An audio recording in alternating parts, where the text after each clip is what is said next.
Hey guys, welcome back to the channel. This is a story about what if neglected Naruto saves Summer RWBY. Before I start, please support for more amazing content and do consider subscribing to my channel and share this video with your friends. This is written by NeonZangetsu and link in description and support writer. Let's start the video. Hearts of Stone. Stone is silent. It does not weep or wail. It does not betray or lie. It does not grow up to suffer. Death is kinder than life in that regard. I used to think otherwise before the dark times. Before the betrayal. Life's all about choices. I chose to save everyone in front of me, without reservations. I was a fool. Some people can't be saved. When your very world turns on you, sacrifices you, casts you out, it changes your perspective. It certainly changed mine. A dagger in the back and a sword through the heart. And for what? I gave them everything, and they gave me death. I tried so hard, got so far, and in the end, it doesn't even matter. They chose their precious Uchiha over me, forsook peace for the sake of a madman's revolution. What's the saying these days? Kill the boy. Let the man be born. Congratulations. They certainly killed me. I dream of my old world sometimes. They aren't pleasant dreams. This world is my home now. Don't know how I survived or how I landed in Remnant. Doesn't matter, I suppose. I'm here now, not there. There's no going back. I was bleeding out in a ditch when the old man found me. He nursed me back to health. He listened to my tale. He understood. He gave me a home. He gave me purpose again. Direction, when I was rudderless. I owe him for that. And he's right. Sometimes you have to make the difficult decisions. Sometimes you need to keep secrets. Sometimes you need to harden your heart. Sometimes a man has to make hard choices, choices that might look wrong to others. Now there's work to be done. Has to be me. Someone else might have gotten it wrong. I say again, stone is a beautiful thing indeed. It does not weep or wail. Stone is cold. It does not betray or lie. Stone is silent. It does not laugh nor smile. Stone cannot be broken. It does not touch or sing. Stone wants for nothing, expects nothing, and so cannot be taken by surprise. It does not love. Stone sheds no tears. It cannot be deceived, cannot be betrayed, cannot be abandoned. Better to be alone than. Better to throw oneself into one's task and forget it all. Better to enjoy the silence. Best to have a heart of stone. The grim came at dusk. As far as ambushes went, theirs was almost beautiful in its simplicity. Downright clever even. Rather than charge headlong into the settlement like the rest of their fellows, they adopted a silent approach. Unwilling to risk being seen by the guards, this particular pack struck when the hour was late. They moved under cover of darkness when the lunar light lay at its lowest. When the fractured moon was concealed by clouds. When all fires had been reduced to mere cinders. When any sane individual would have been fast asleep in their homes, tucked away under warm furs from the cold veil winter. Many outlying villages had fallen to such ambushes in the past. Many more yet would. As one mind, one unit, the Beowulf pack crept into the sleepy village without fear. They prowled through the market square, climbed over hedges, scrambled around fallen statues. Theirs was a large warband, numbering well over 3 dozen, more than a match for any fledgling hunter team. Their leader even more so. For this pack was led by an alpha. A great breed of a beast, with as many moons to its name as there were stars in the sky. It was old. Ancient.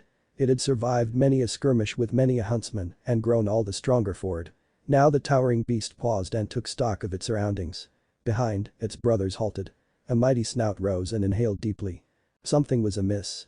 Perhaps, had its fellows possessed more than the meanest intelligence, they would have come to the same conclusion as their leader. All humans were noisy creatures.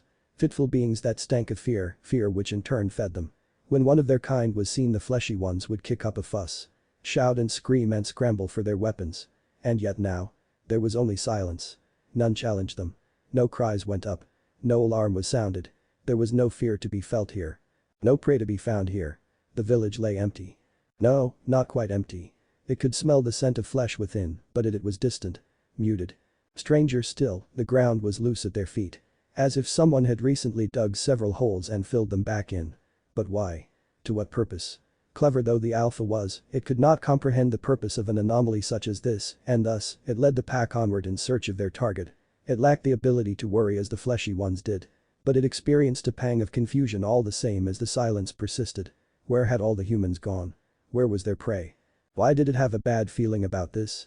For 3 nights now they had harried this little hamlet without fail, striking in the gloom as commanded by their queen. Such was her decree. Their target was here. She must be here. The girl. She who must be found. She who must not be killed. She who must be captured. They knew her face now and they would not rest until she was found.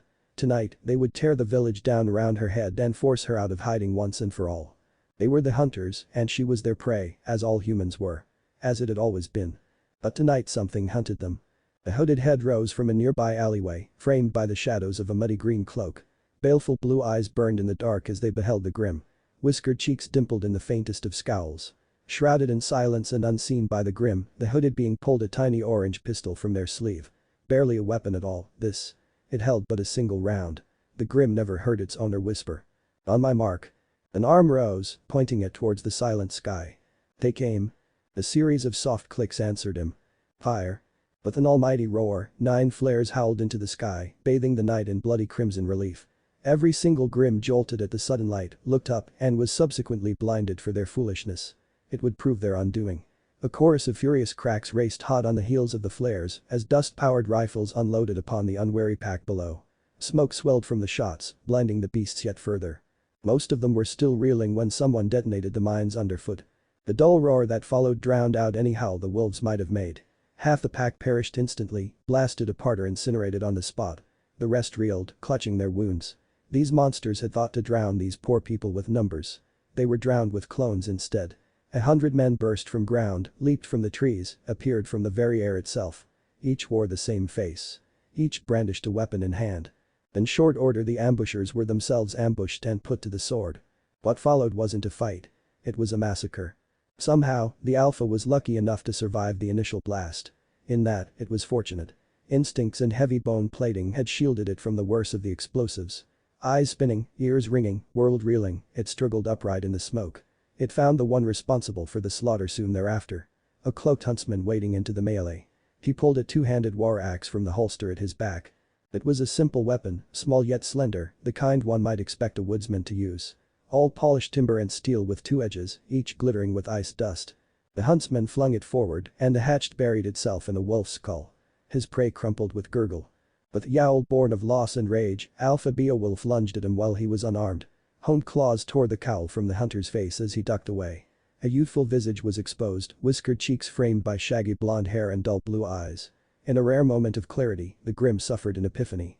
His was the gaze of a dead man, a being stripped of morals and compassion. A wraith going through his same motions day after day. A man with a heart of stone. Keep moving. Keep killing, it was all he knew. All he could do. He would rip and tear. Until it was done. No witty retort was given. No clever remark made. The Alpha bit down at him in a frothing fury. Gleaming golden hands caught the monstrosity by its jaws and wrenched them apart with a hideous crack. Wider, now. Wider still. Widest. The beast's roar trailed off into a confused whine when it failed to find the flesh it sought.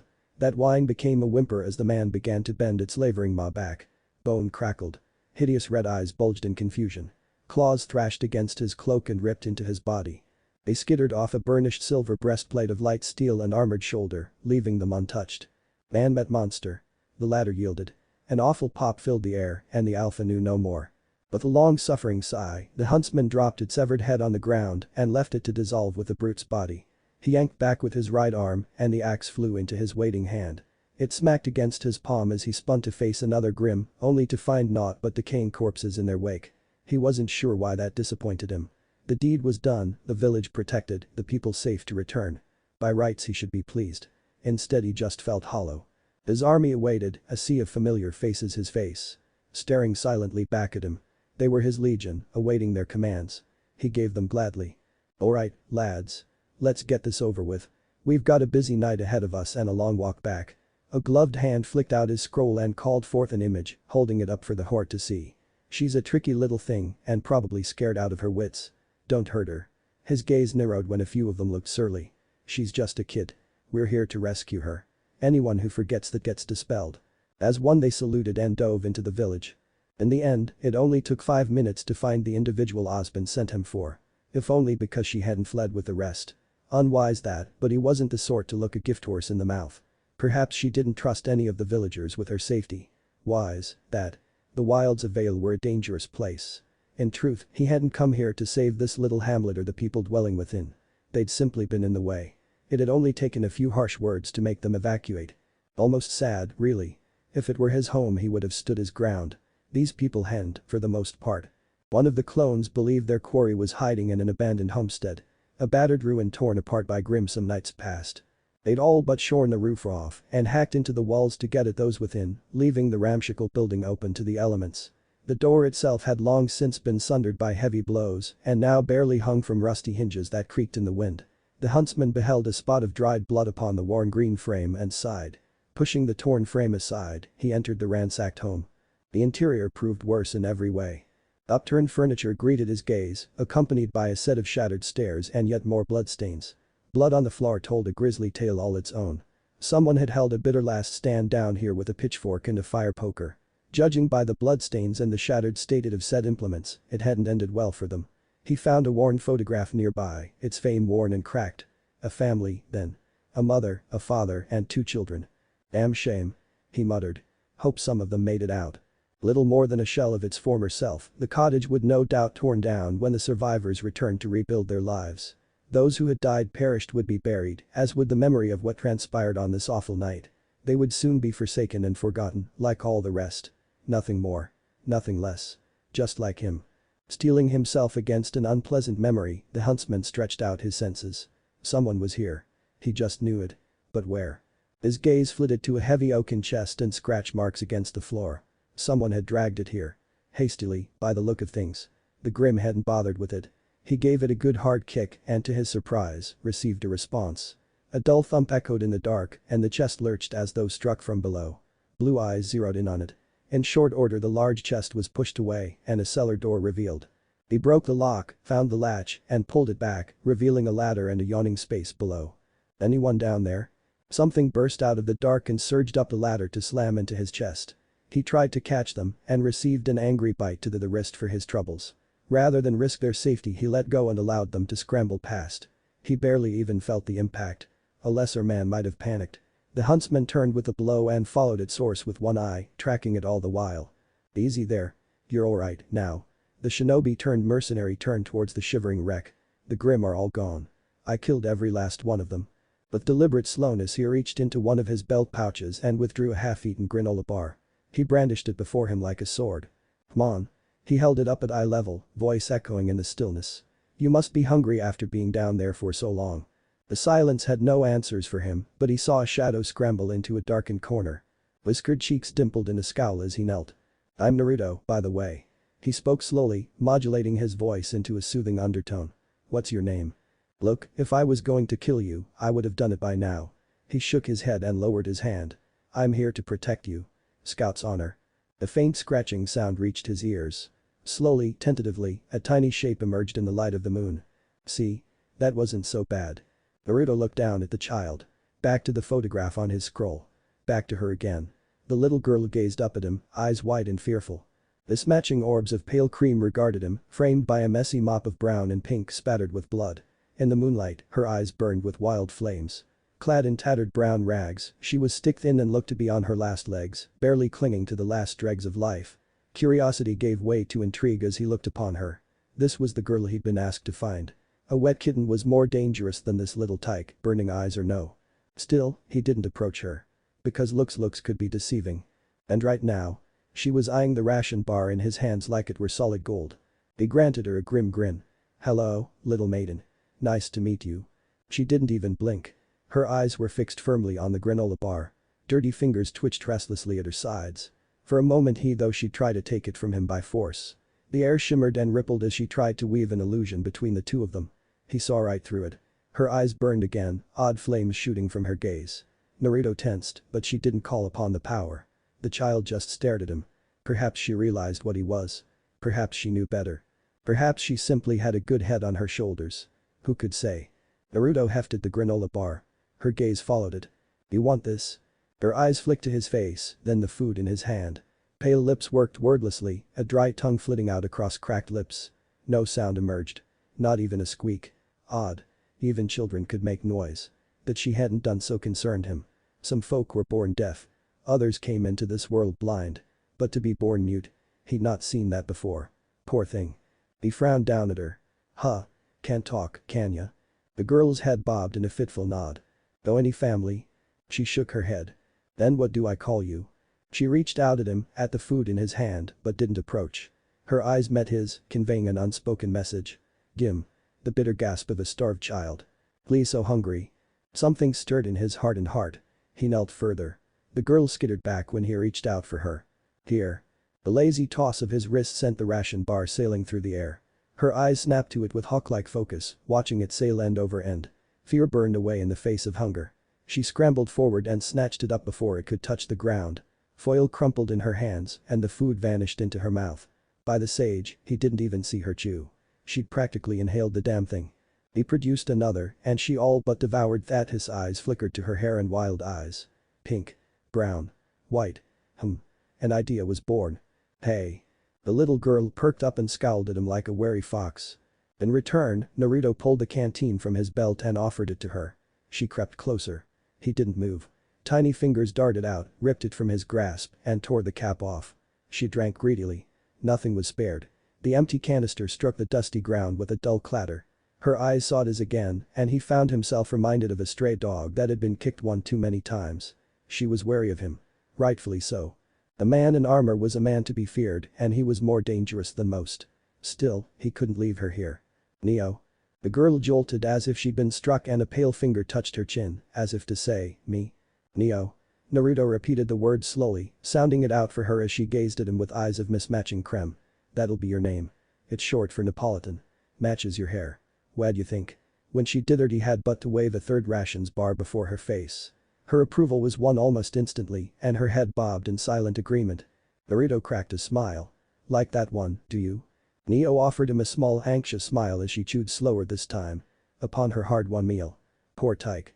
She couldn't be more than 7 years old. Not even 10 and already she was being hunted by the forces of darkness. Perhaps that was why Osbin wanted her so badly. To be a maiden at such a tender young age. Well. He didn't much envy her fate. Maybe she was unlucky. Maybe the power had probably gone to her by chance. Maybe it was destiny. Naruto didn't much know or care for that matter. He'd already made his decision. She couldn't be left her. Alone, she'd not make it through the next week. The gloved palm descended, fingers splayed toward the ruined ceiling. Hum with me if you want to live. That drew a blink from little Neo. She was small, after all. Tiny. Skittish. She didn't even come up to his waist. A life of malnutrition spent on the run had left her weak indeed. He suspected that if he were to carry her, she wouldn't weigh a thing. The thought burned him. No child should live like this. She deserved a home, a family, even if he couldn't be the one to give her that. Surely Osbin would be able to keep her safe. Find a place for her at the very least. The tiny hand wrapped around his thumb and index finger, squeezing tightly. Another wrapped around his right leg. Naruto looked down, somewhat startled to find the little hellion pressing her face into his leg just above the knee. A strange dampness seeped through the fabric of his jeans. Neo raised her gaze. Mismatching eyes met his, framed by tears. Oh, dear. His sixth sense bristled. Oddly enough, he had an inkling of what was about to happen. He prayed his was wrong. No. Surely she wouldn't. Sure enough, her lips moved, mouthing a word. And with it, his fate was sealed. Appa. Hearts of silver. He's found her, then. Osbin didn't deign to look up from his desk as the elevator swished open. There was no need. His guests had already made themselves known. James Ironwood all but burst through the half-open doors, a wide smile on his normally stern face. Osbin couldn't help but mirror his ally's enthusiasm. And why not? The general had every reason to be pleased. Today was a grand day for a call came through early this morning. And a bullhead had been dispatched hours ago to retrieve them. I have been informed that the Fall Maiden is secure, yes. Finally, a victory. James slammed a clenched fist down on his desk. A real victory. Victory? A silver brow arched in mild bemusement. We've had many of those in the last year, old friend. Yes, I know that the general scoffed. I'm well aware, but this matters. With her recovered. Osbin held up a hand to forestall an argument. The relic of choice will be secure. I know you needn't remind me, James. It was an unfortunate truth. While the maidens were valuable in their own right, the relics were more precious still. Now there was a thought. Naruto had tracked down one maiden. Perhaps he could be convinced to find the other three. They'd been scattered by the great disaster. By all accounts, this one was just a child. He had a wild, fleeting image of the blonde herding four tykes with glowing eyes and thought better of it. Amusing as that might be, it was unlikely. Besides, what were the chances that the remaining maidens would be children? She's just a child. He'd made many mistakes, but befriending that boy had not been one of them. Naruto was certainly no subordinate of his. More a partner than anything else. 10 years they had worked together. 10 years they pooled their resources. 10 glorious years. A shining decade that had proven rather unpleasant for Salem.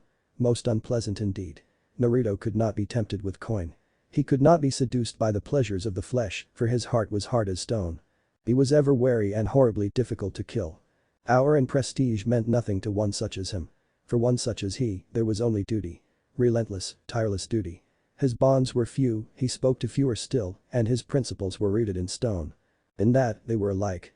But in defeat, Salem was spiteful. When it became clear that she was losing ground, she struck at the cities and slew many. In the chaos, the maidens to the winds. They'd been picking up the pieces ever since. Who knew where the next might be found? The remaining maiden could be a bunch of old crones or young girls for all they knew. Ah, but James was looking at him now, and he must give him the attention he deserved. I was wondering if could make use of this friend of yours. Ah. He'd suspected as much. He seems to have a nose for hunting down maidens. Osmond grimaced into one palm. That would be unwise. He doesn't take orders from me. Merely suggestions. Does it matter? He cannot die. If he's so determined to help, then why not make use of him? And he did not regret entrusting him with that secret for a moment. Salem could not be slain. That much was true. James had balked at that knowledge once. But she could be held back.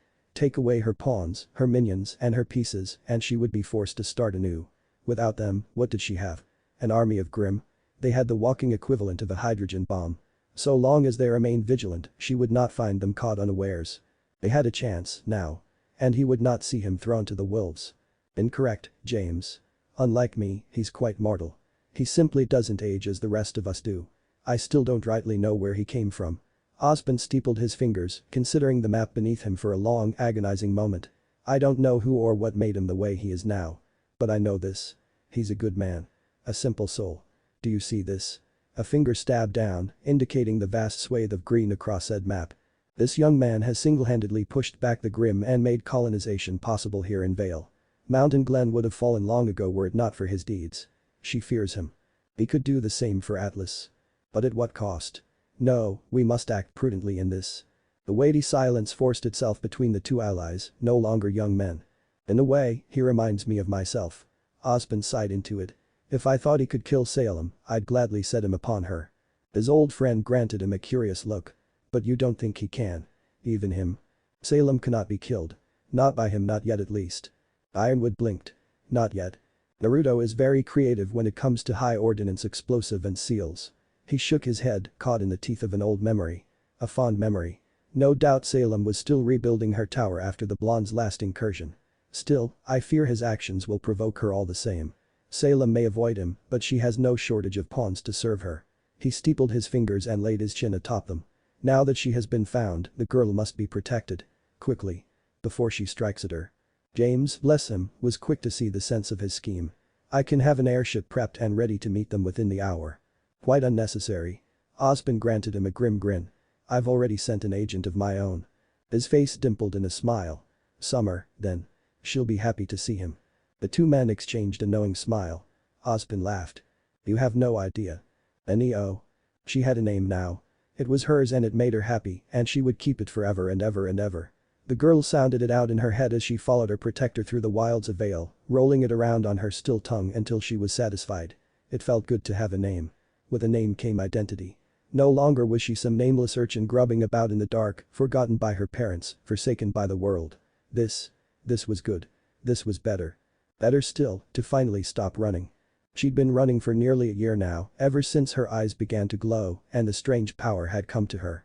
A stranger with a creepy laugh had tried to take her once, but she'd used her illusions and given him the slip.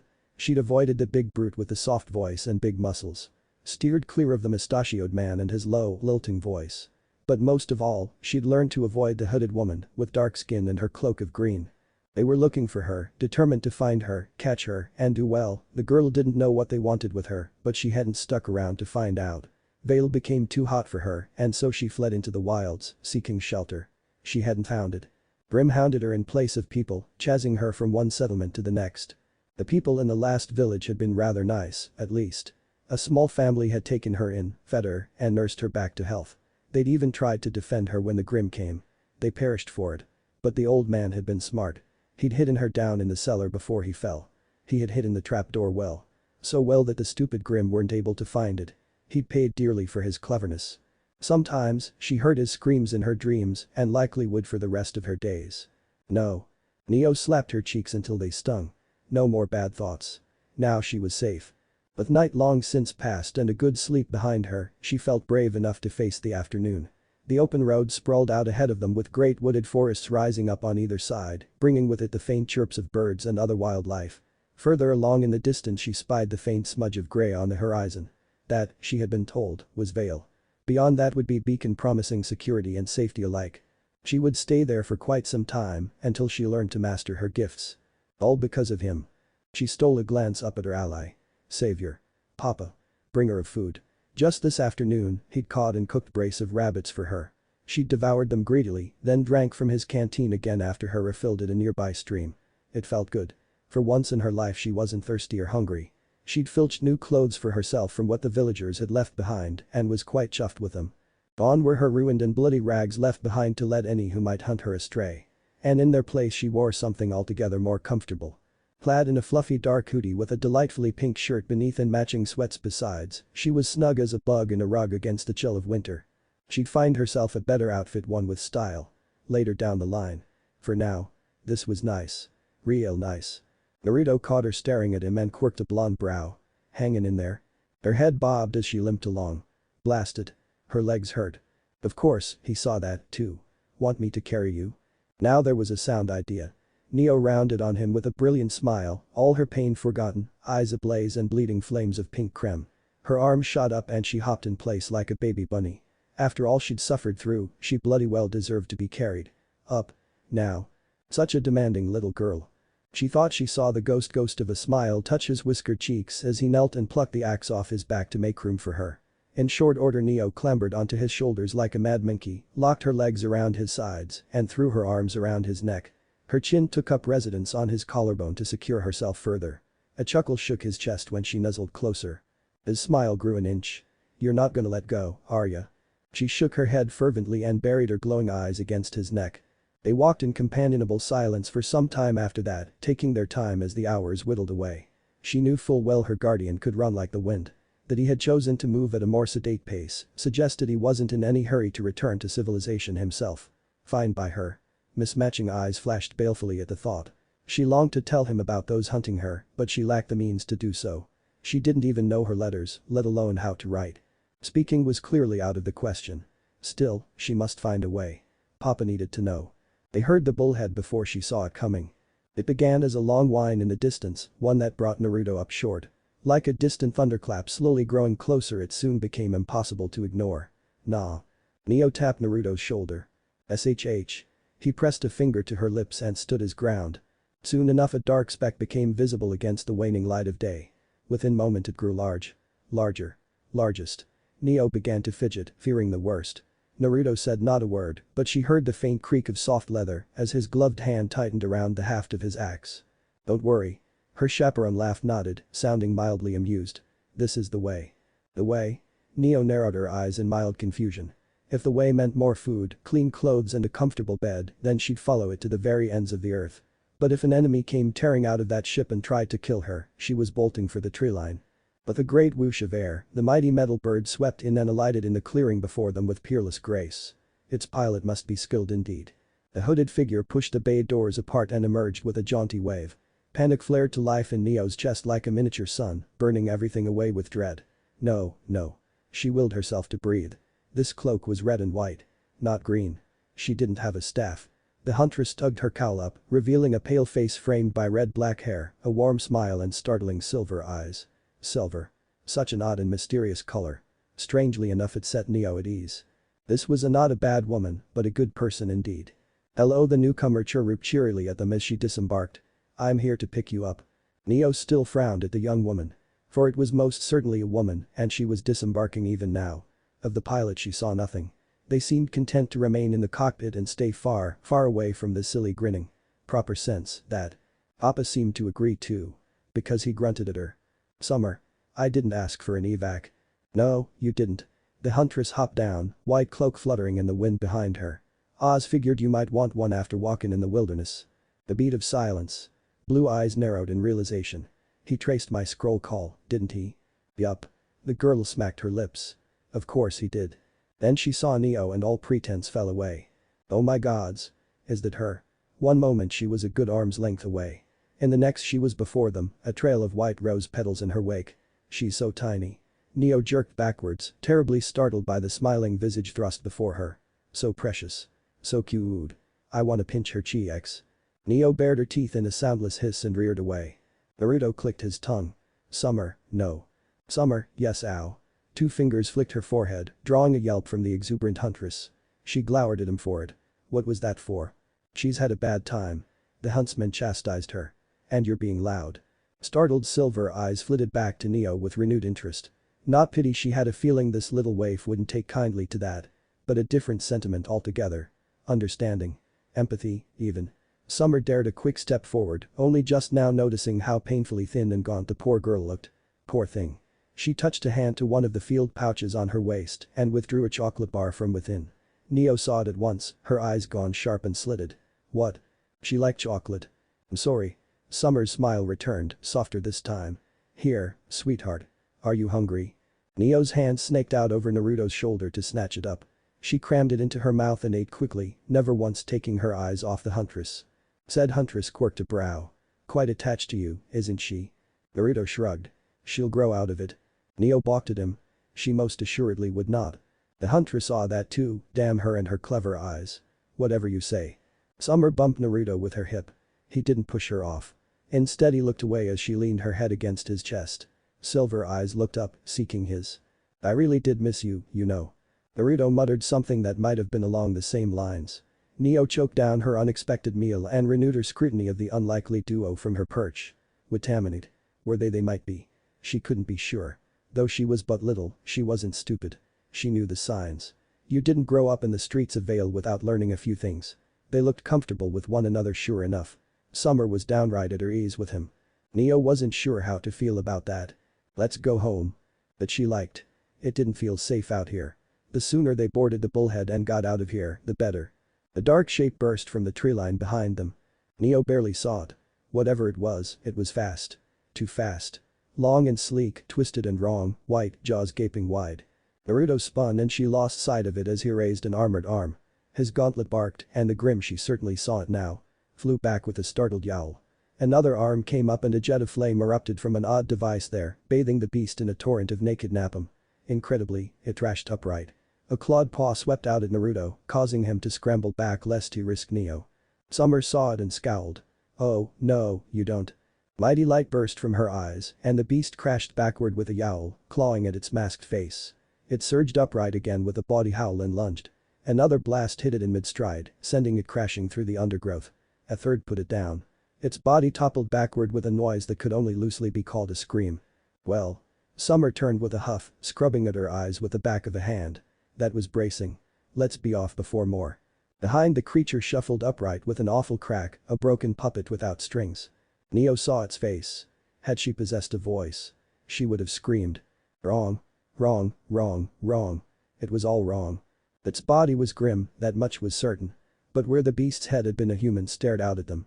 Warped and disfigured, half their visage gone grey by Summer's eye blast. Black tears ran from their visible eye, but it nevertheless had a face beneath the blackness. A human face. Hideous and twisted, barely recognizable, but still painfully real. A bleary silver iris glowered out at them as an inky black limb stretched out and set itself with an awful crack. And then. Incredibly. It spoke to the three of them. Take the girl. Naruto's tanned face turned to Shen. What in the world? It lurched forward. Take the girl. Summer stilled. Did it just? Neo wanted to whimper. Grim didn't look this. Grim weren't human. Grim didn't speak. Yet this one did. A lone eye fixed firmly upon her quivering form, to the exclusion of all else. It didn't even seem to see her guardians. It only had eyes for her. What had it said? Take the girl. Take her. What did it want with her? She didn't want to find out. Take the girl. It flailed upright, growing a new arm. Take. The girl. Neo dropped off Naruto's back and scuttled behind his legs. Take the girl. The creature rasped guttural at them. Naruto and Summer moved to meet its charge. Take the girl. Take. The. Girl. Naruto hit it first. His axe ripped and tore into his horrible hide, but the beast tore right back, snarling and spitting like the monstrosity it was. Blood spurted in the air. Naruto's left eye vanished in a red mist, alongside half his face. It regrew a heartbeat later and he reared back, driving his skull into the beast's snout. It recoiled, badly startled by the glow, and he took the chance, leaped onto the beast's back and locked both legs around its neck. His axe arsed up in a frosty arc and came down thrice as fast, slamming into the abomination's chest with a dull crunch. The hound howled in pain. Naruto struck again, forsaking his axe to draw a pair of wicked-looking daggers from his sleeves. They slammed down onto between the beast's shoulders. It yelped and a third arm burst from its back to claw at the blonde's exposed face. He toppled back with a snarl and slammed a strange blue sphere into its spine. That only enraged it further as it bore him down to the ground. Man and monster grappled with one another, thrashing upon the ground like a pair of mad devils. Summer cried out. "Hold on." She vanished and her weapon flashed out in a blinding arc. Neo couldn't quite see it. What was it? A sword? A scythe? Some beautiful blend of the two. It didn't matter. Her weapon found purchase and caught the beast by its left flank. A limb sailed away in a stream of jet-black darkness. Naruto kicked out with both feet, hurling the beast away. Summer swooped in to support. His axe came up and hacked down. Her weapon carved a path of brilliant light, making quick work of its claws. Still the beast didn't fall. The clawed hand stretched towards Neo. "Take the girl." "Shut up." Naruto's axe crunched into its ribs. The hound, for Neo could think to call it nothing else, buckled with a roar. Summer's sword met in on the other side and its twisted spine hunched further. Hunter and Huntress shared a meaningful glance and moved as one. Together, they cleaved the abomination and twined low at the waist. Its severed halves flew apart with nary a sound. The beast's upper torso sheared off and went flying away into the forest. Its legs were left to slump listlessly without their better half. They didn't stay to see if it survived. "Bullhead." The blonde roared. Now. Neo was already 3 steps ahead of them. Together, the unlikely trio clambered aboard and the engines howled to life as the frantic pilot spurred the craft into the sky. Within moments they were away. No one looked back. Neo, unable to think of anything else, found herself forced, revised her opinion of Summer Rose as the world shrank below them. The woman had stood for her. Fought for her. She could have easily fled to the bullhead and abandoned them. But she hadn't. Instead she had stood her ground and fought in spite of her fear. That meant something. She meant something. Resolve hardened in her little heart. She tugged her sleeve and looked up, made sure Summer was looking back. She mouthed a single word. Naruto saw it, even if he couldn't hear it. "Mama." Summer sputtered. And that, as they say, was that. "Now then, prepare yourself. Never underestimate the savagery and ferocity a child is capable of when you have taken away everyone and everything they love. To take away a child's innocence is to unleash their strength in all its glory and horror. And that is precisely what you've done. Don't say I didn't warn you." Hearts of ice. "Do you have her?" Naruto did not roll his eyes. He didn't sigh. He certainly didn't consider crushing his scroll in his fist. Nope. Never. Not him. Not for a moment. Anyone who said otherwise was a filthy liar and a cheat. And if Neo still perched on his back like the little spider monkey she was, happened to see the faint flicker of displeasure that flitted across his scarred face. And if she happened to giggle silently, well, he wouldn't tell anyone. She certainly wouldn't. He shared a conspiratorial wink with her and shifted the scroll against his shoulder. "Nuo, I'm calling you to ask about the weather," he drawled, staring up into the cloudy afternoon sky as he walked. "How's it over there in Vale, Oz? I hear it's raining." Neo tittered soundlessly. Summer snickered behind him. Ozpin saw it and sighed. "Sarcasm does not become you, old friend." The ghost of a smile quirked his lips. "Then don't go asking me stupid questions. Of course I have her. See?" Briefly switching the call to video rather than audio, he angled the scroll over his shoulder so Neo could see the man within. She perked up and squinted at Ozpin. The headmaster blinked back, startled by her mismatching eyes, even as they trailed bits of flame. Seeing was believing, as they said.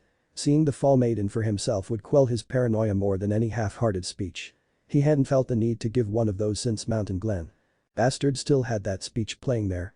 "Fair enough. Might I ask where you are?" "Patch." The wayward shinobi thumbed the call back to audio and pressed it against his right ear. "Stopping by to check in on the runt." "I see." Ozpin sounded a little crestfallen. "I had hoped you would bring her straight to Vale." Naruto frowned. "Oz. Forgive an old man for his impatience. I simply wish to protect her." Ozpin could be a man with a one-track mind at times. Well, he could appreciate that from one warrior to another, even sympathize it, the fact remained that it grated on the nerves sometimes. Duty was all well and good, laudable even, but his fellow immortal was beginning to take shortcuts he didn't like. Naruto would do things at his own pace. Not before. Not after. "Do you have any leads on the other maidens?" Ah. And there it was. Oz, no. Summer found her voice at last, arching in a reprimand. You can't send him out again. He just got back. I was not suggesting he throw himself back into the fray so soon, merely that it would be prudent to share information. Neo quirked a brow. Naruto shrugged. He's spending a few days with me and Patch. Remarkably, the huntress put her foot down. Leave off it. He's been working himself to the bone these last few weeks. Little Neo could use a break herself. She flashed the exhausted girl a wink and a grin to chase the words down. Let it go, will you? You named her. She scowled. He did. Got a problem with that? A lengthy pause followed. I do not. Be that as it may. Summer snatched the scroll from his grasp and snarled into it. Let it go. I've got a few clones wandering around, one for each kingdom. Naruto plucked it back from her and honestly, face gone a neutral mask as he spoke into the scroll. Haven't found anything yet. I'll keep you posted. He could hear the raised brow, such was the pause that heralded its arrival. And your contacts in Menagerie. I said every kingdom. Sandstorm popped my clone in Vacuo, though. Nasty place. I see. Please let me know if you find anything. I'll see you in a few days. There was a brief pang of hesitation, longer than the last. Forgive me if I sound like a broken record, but I feel this bears repeating. Keep that girl close. Salem has begun to move. You know what this means. If she manages to secure even a single maiden. Naruto felt Neo cling just a little tighter to him. I won't let that happen. I'm sure you won't. I have the utmost faith in your abilities. I'll have a bottle waiting for you whenever you arrive. Naruto muttered a half-hearted farewell and closed down the scroll. The first thing he saw was Summer's red face. You stuck up for me. He frowned. Why? Silver eyes fluttered in a brief blink. Miley. She muttered. Naruto paused. Say again. I said your family. The tips of her ears burned cherry pink. I'm not gonna let Ozpin bully you like that or allow you to hair off into danger without me. Not anymore. Neo laughed soundlessly on his back.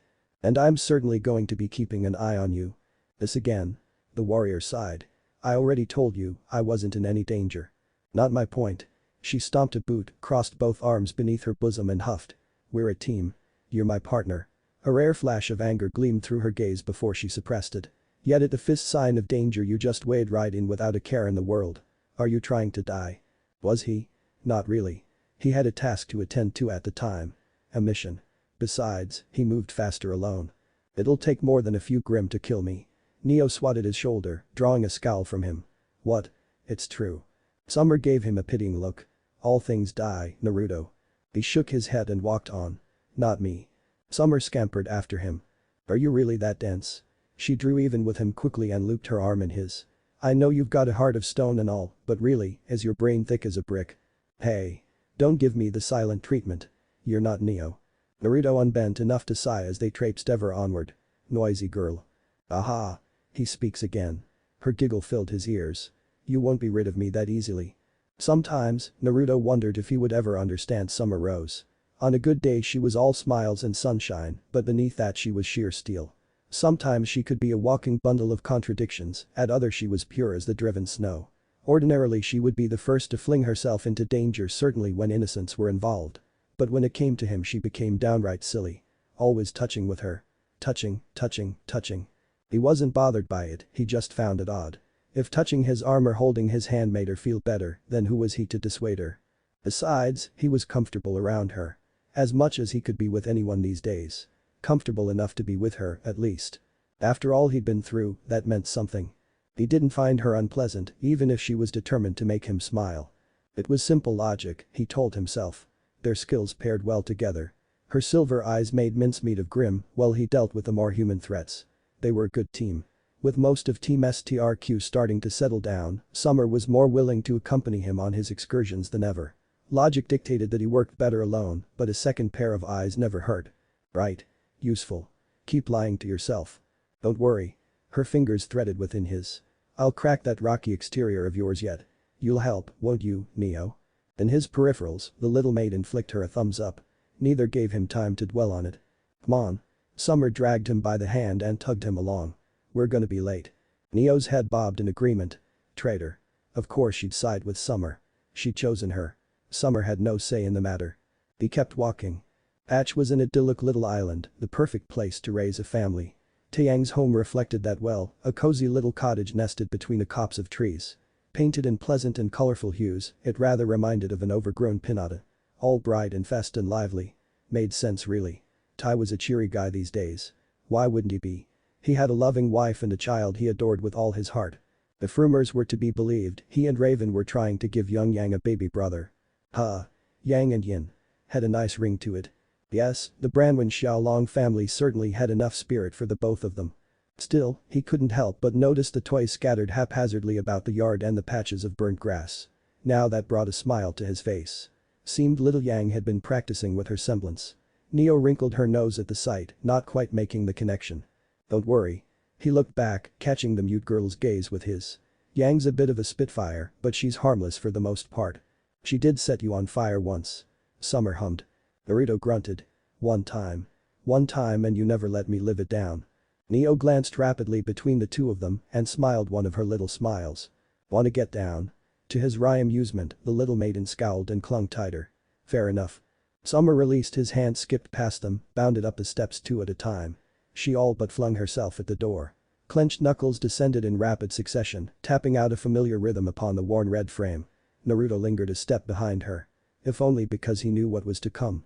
He'd seen their resident firecracker often enough. Not a heartbeat later, footsteps thundered down the stairs, brought on by the pitter-patter of little feet. Neo stiffened. Summer smiled. Naruto sighed. Here we go. He'd only just spoken when someone flung the open. Uncle Naruto. The golden streak hurtled the rest of the way toward the three of them, leaped through the air, and latched onto his now raised right arm like a limpet. Little lilac eyes beamed back at him, framed by an impish smile and a mane of tawny yellow hair, brighter than the sun itself. Little legs kicked in the air as she dangled from his limb. Hi, did you miss me? Nope. The barest hint of a smile followed, drawing a giggle form the girl draped across his raised limb. Where's your mother? Crow didn't leave you here alone, did he? Nah, she's upstairs with daddy. The little hellion wrinkled her nose, still hanging from his arm.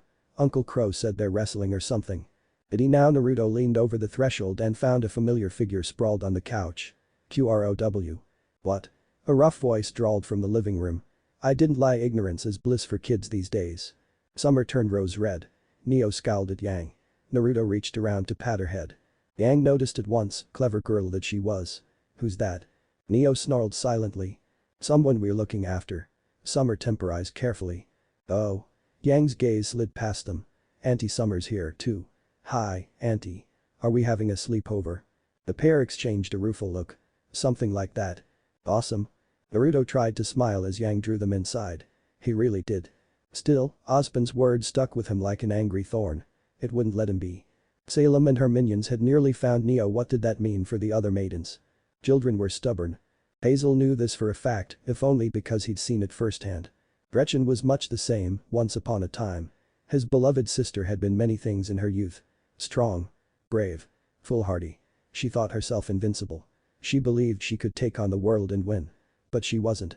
In her arrogance, she let herself be deluded by a treacherous parasite. She ignored his dire warnings, brushed him off and paid the price for it. I'll be fine, Hazel. You worry too much, Hazel. Nothing bad will happen to me, Hazel. But something had happened. A training accident, they said. Hazel knew better. He'd never forgive Ozpin for his treachery. Because children were stubborn. Prideful. Arrogant. Easily manipulated. The Summer Maiden was no different. This little slip of a brunette had been arrogant at first until he beat the pride out of her. She had fought well for one so young, with cleverness and ingenuity both. All the power in the world meant nothing when your opponent ceased to feel pain. She didn't realize that terrible truth until it was too late. You're beaten.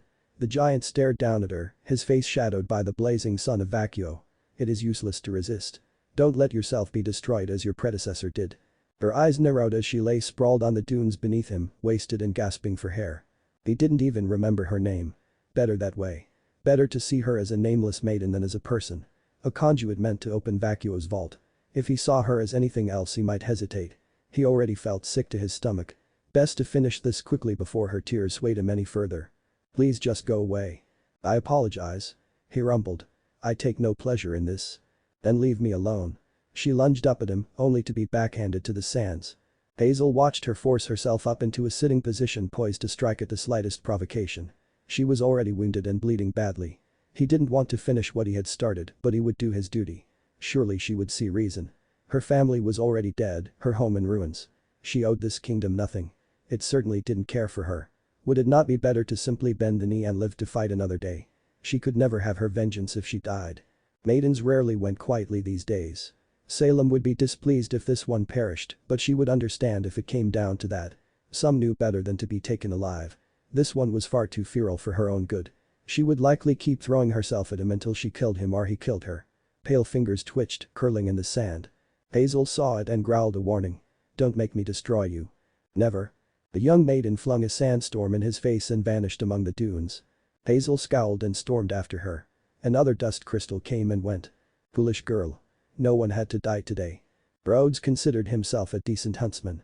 He liked to think he was a capable sort. He was no Crow Branwen, but he knew his way around a fight. Life was like a card game in that regard, you had to know when to hold 'em, when to fold 'em. He knew when to be firm and when to yield. When to stand his ground and when to run. He knew the difference between a decent fight and suicidal odds. This was not a fight he could win. Yet he had to keep fighting. To stop was to die. Pivoting on one heel he brought his twin maces down onto the skull of a beowulf and shattered its skull. Claws skittered off his back, sparking against his hardened skin. Aura quivered but held. Rhodes whirled and drove his head in with an elbow. The sharp crack of a high-caliber round filled his ears and he stumbled as a bullet found his shoulder. Their attacker had emerged seemingly out of nowhere, demanding that he hand the girl over to him. Grimm had come with him and they obeyed his every command. One or two he could handle, even a dozen. But this? Too many. For every one he felt 3 more took its place. Yet he fought on. He had to. He must. If he didn't, who would? No one. The answer galled him. The kid was fighting like hell, just as he taught her. Those crazy new powers of hers certainly helped even if she was being hunted for them. A lesser man would have turned her in for the bounty and made off with the money. He hadn't. Why would he? Had taken her from that awful hotel in Atlas all those years ago. He hadn't abandoned her then and he wouldn't now. They would live and die together. The bullet whistled past his ear. My, do pay attention, old friend. Rhodes rounded on them. His tormentor was a wiry bastard with dark hair, a bristling caterpillar of a mustache, and arrogance to match. Even after all these years, his fashion sense hadn't changed. The rest of him had. He was colder, sharper, an arrogant shadow of a good man. Arthur Watts had always been a bitter bastard, but this was cruel even for him. "Look what has become of you, Rhodes." He scoffed and began to reload, uncaring for his scorn. "A rat in the woods. Look what I've risen above." The huntsman coughed blood and forced himself to focus. "You're a wanted criminal in every kingdom. At least I've made something of my life." So you say. "I've come to kill you," his old friend mused, "but perhaps it's worse to leave you here, festering in your squalor. You always were nothing compared to me. Ever the idealist." A maze swept over his head, made sluggish by hours of fighting. Arthur ducked, raised an arm, and his revolver barked once, bruising him beneath his aura. Always looking for the light in others. Another round, another spasm. "That's the difference between you and I. I've always seen the world for what it is. But you?" The vicious sweep sent the wounded warrior sprawling. "You have ever been a fool." Watt stepped back, evading the retaliatory swipe with a smile. "You're getting slow, my friend. How much longer can you last? For the sake of our friendship, I'll give you one last chance. Surrender the maiden to me, and you can live. For old time's sake." And there it was. He'd nearly forgotten about the man's ego. Arthur always liked to brag, even in their youth. He'd only grown worse with age. But he was no fool. He wouldn't dare try his hand in close combat unless he was certain of his victory. That he'd done so now was troubling. No love for old friends here, it seemed. "If you define yourself by your power to take," Rhodes felt his voice broke for a moment as he forced himself upright, "and the desire to dominate, to possess superiority over others, you have nothing. Only your ego." That earned him a snarl from his former friend, followed a vicious kick. "And what do you have? You're the one about to be left with nothing." "You're wrong." Rhodes tried to laugh, his lungs wouldn't allow it. All that emerged was a sigh. "I'm richer than you'll ever be." Ahead of him, the kid went down, mobbed by dozens of Grimm. Rhodes swore softly and lurched towards her. Cinder. He realized a mistake even as he made it. In his rage, Arthur showed no mercy. A bullet tore through Rhodes' flagging aura and ripped into his back. For once, his semblance failed him. Pain seared through his spine. He slammed down on one knee. Another round pierced his defenses and a thin line of red ran down the corner of his mouth. Followed by a third. "Oh, dear." Arthur laughed. "You might want to let me look at those wounds. They look quite painful." The wild punch caught the doctor on the chin and launched him back. "Uncultured brute." He clambered upright, quivering with fury. "You'll pay for that." Rhodes wanted to throttle him. To reach out and snap his neck like a twig. But he couldn't. He hadn't the strength left in him. So this was it, then. Rhodes exhaled in a short, shuddering breath. Not much longer now. His aura was nearly gone and his semblance with it. He'd lost too much blood. Even now he could feel himself fading. Arthur would want to take him captive, of course, use him as leverage against the kid. She'd become Salem's pawn, be forced to do that monster's bidding till her dying breath. He couldn't allow that. He would not allow that. Watts would make them both suffer in the interim. It was a losing hand no matter how you looked at it. Ahead of him, Cinder fought her way free of the Grim and burst into the air, flames firing from her feet. Eye blazing, chest heaving, her momentum faltered for a moment and she nearly fell into the teeming black and white mass below. There would be no rescue there. She was even more injured than he was. Her lone eye found his, wide and desperate with panic, as she gazed upon the sea of Grim below her. She was looking to him for guidance, just as she always had. He could only think of one course that ended with her survival. She would hate him for it. That was fine. Better for her to hate him and be alive than dead. Cinder. He raised his voice. If you can hear me, rain fire. An awful silence followed his words. Arthur scoffed into it. What are you on about? I can't. I'll hit you. On a threat of breath, he thought he heard a voice. Her voice. Dad, you'll die. Nothing, Rhodes croaked out a tired wheeze of a laugh and continued. Nothing can stop that now. Do it. That's an order. She shook her head, a constellation of tears on her lashes. No. Cinder. His daughter gathered her power close onto her, wrapping it around her body like a second skin. Her remaining eye flashed a molten shade of gold, trailing flames. All around her the air boiled, shivering with tendrils of luminescent light. Threading through her flesh. Weaving their way through the soil. Contorting the very air itself. A keening sound forced itself through her teeth as she tucked her head into her chest. He recognized the cry for what it was and winced, but when next her gaze rose, resolve burned there. Resolve, and sorrow. Arthur swore and drew a bead on her. Blasted. Cinder shrieked. I'm sorry. Bots fired. The fiery blast of napalm erupted like a volcano, rendering his bullet so much slag and scouring the Grim for miles in every direction. It struck the trees and bathed them in flame, dry wood igniting almost instantly. Arthur was lucky. His aura reserves were full, he saw the attack coming and pushed the brunt of them forward to lessen the blast. Rhodes wasn't so fortunate. But that had been his intent. He lowered the last of his aura just to be sure and let it hit him full on. He closed his eyes as the flames came. The smallest of smiles creased his face. That's my girl. There was no pain. Just a moment of wild heat. Then he was gone. Bloody fool. Arthur stumbled out of the smoke, coughing harshly. I didn't think he was suicidal. What kind of fool gives such an order? The towering fireball split the gloom to tear his head off. It would have too, if one of the Grim hadn't taken the blast for him. He skittered back, wary of another such blast, but it never came. A cursory inspection confirmed his suspicions. He had few wounds to speak of, and most of them were minor burns.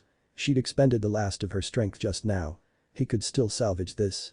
The maiden was right there, exhausted by her last-ditch attack. He still had some Grim left. He could take her. Salem would praise him for his triumph, and his old friend would be naught but ash. Victory was his to claim. He just needed to reach out and grasp it.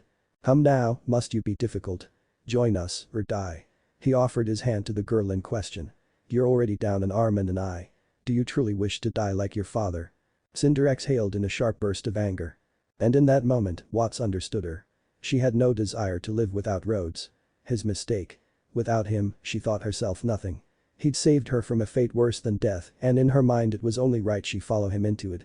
Perhaps that was a twisted mindset for a child to have. Clearly this one had never been a normal child to begin with. A child who lost the only thing she loved. Work with you? Never. A blazing amber iris narrowed upon him, gone wild with grief and despair. There are things worse than death. Watts realized what she intended too late. Stop her, you fools. He commanded the remaining Grim. She's going to. Cinder slammed a fist into the ground and unleashed the last of her power. It scorched her broken body just like her namesake. Cinder died with a smile on her face. Why ran for her life? She ran and ran and ran, not once daring to look back. Bare feet pelted against the cold street at a breakneck pace, little legs pumping frantically as she fled. She had to keep running. She couldn't stop. The moment she did they would be on her. They would grab her again and hold her down in an ant. Crazed laughter chased after her. Little maiden, come out and play. She pivoted on one heel and flung a hail of ice at him. It struck the street before him and shattered on contact, kicking up a cloud of steam. Wild white hair flashed in the breeze, framing ice blue eyes burning with azure flames as her chest heaved for breath. She clutched her side, wincing at the wound there and dared to hope. 'Twas not to be. Irene Callows emerged, tutting softly. Now, that wasn't very nice. Little Schnee, his tail swayed behind him, still dripping with blood. Naughty girls should be disciplined. Weiss turned and fled. Behind her the Schnee family manor burned. A bright beacon in the dark. Tongues of hungry flame stretched fiery fingers into the night. Weiss liked fire. Fire was good and clean and safe. Fire kept the monsters away. But not tonight. Not for her.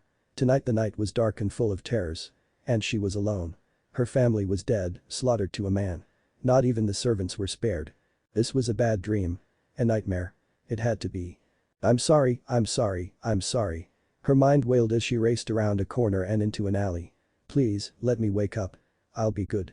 But begging wouldn't bring them back. She knew that. Such a shame, a new voice crooned behind her. If they had only given you up, they might still be alive. She wanted to turn and fight, but she couldn't. She'd tried that. She wasn't strong enough. Her family fought for her already, buying her time to escape with their own blood. Even poor Klein stood in the madman's way by the end for all of a moment. But like mommy and daddy, he was gone. Winter was gone too, run through by the hooded man and the woman with him. They were all gone. Dead, because of her. Because they'd kept her secret. And they'd paid for it with their lives. An abrupt explosion lit the street before the last Schnee, ripping her from her feet and casting her back. Heat scorched her face and she cried out, averting her gaze. You see now how fruitless this is, child. A new figure strode through the smoke, clad in riding leathers, their face hidden by an emerald hood. Surrender and this can all be over. Wai slammed upright and crawled back like a drunken crab. Her back struck a boot. She looked up, already knowing who she would find there. A chitinous tail coiled about her wrist, hoisting her upright with a painful wrench. A tiny keening cry fled from her lips. Now, there's no need for tears. We just want to be friends. Tyrion tutted, grinning down at her. Though I hope you won't mind if I take a finger or two. That's enough, Tyrion. The woman reprimanded him. We're not here to kill her. For a moment, Weiss wondered if he would. This man was twisted. Dark. Wrong. He enjoyed killing. She'd seen it firsthand. He wanted to hurt her. Break her. Like he had the others. Manic glee sprang to life in his eyes and her mind gibbered at the sight of it. Logic meant nothing to this man. To him, reason was naught but a word. Remarkably, he demurred and lowered her to the ground. Ah, yes. So says Amber the Merciful. He laughed, swaying in place. Amber the Benevolent. Amber the Beloved. Blessed by our most holy queen. This close, she could see her. Weiss glimpsed a bit of the woman's face beneath that worn cowl.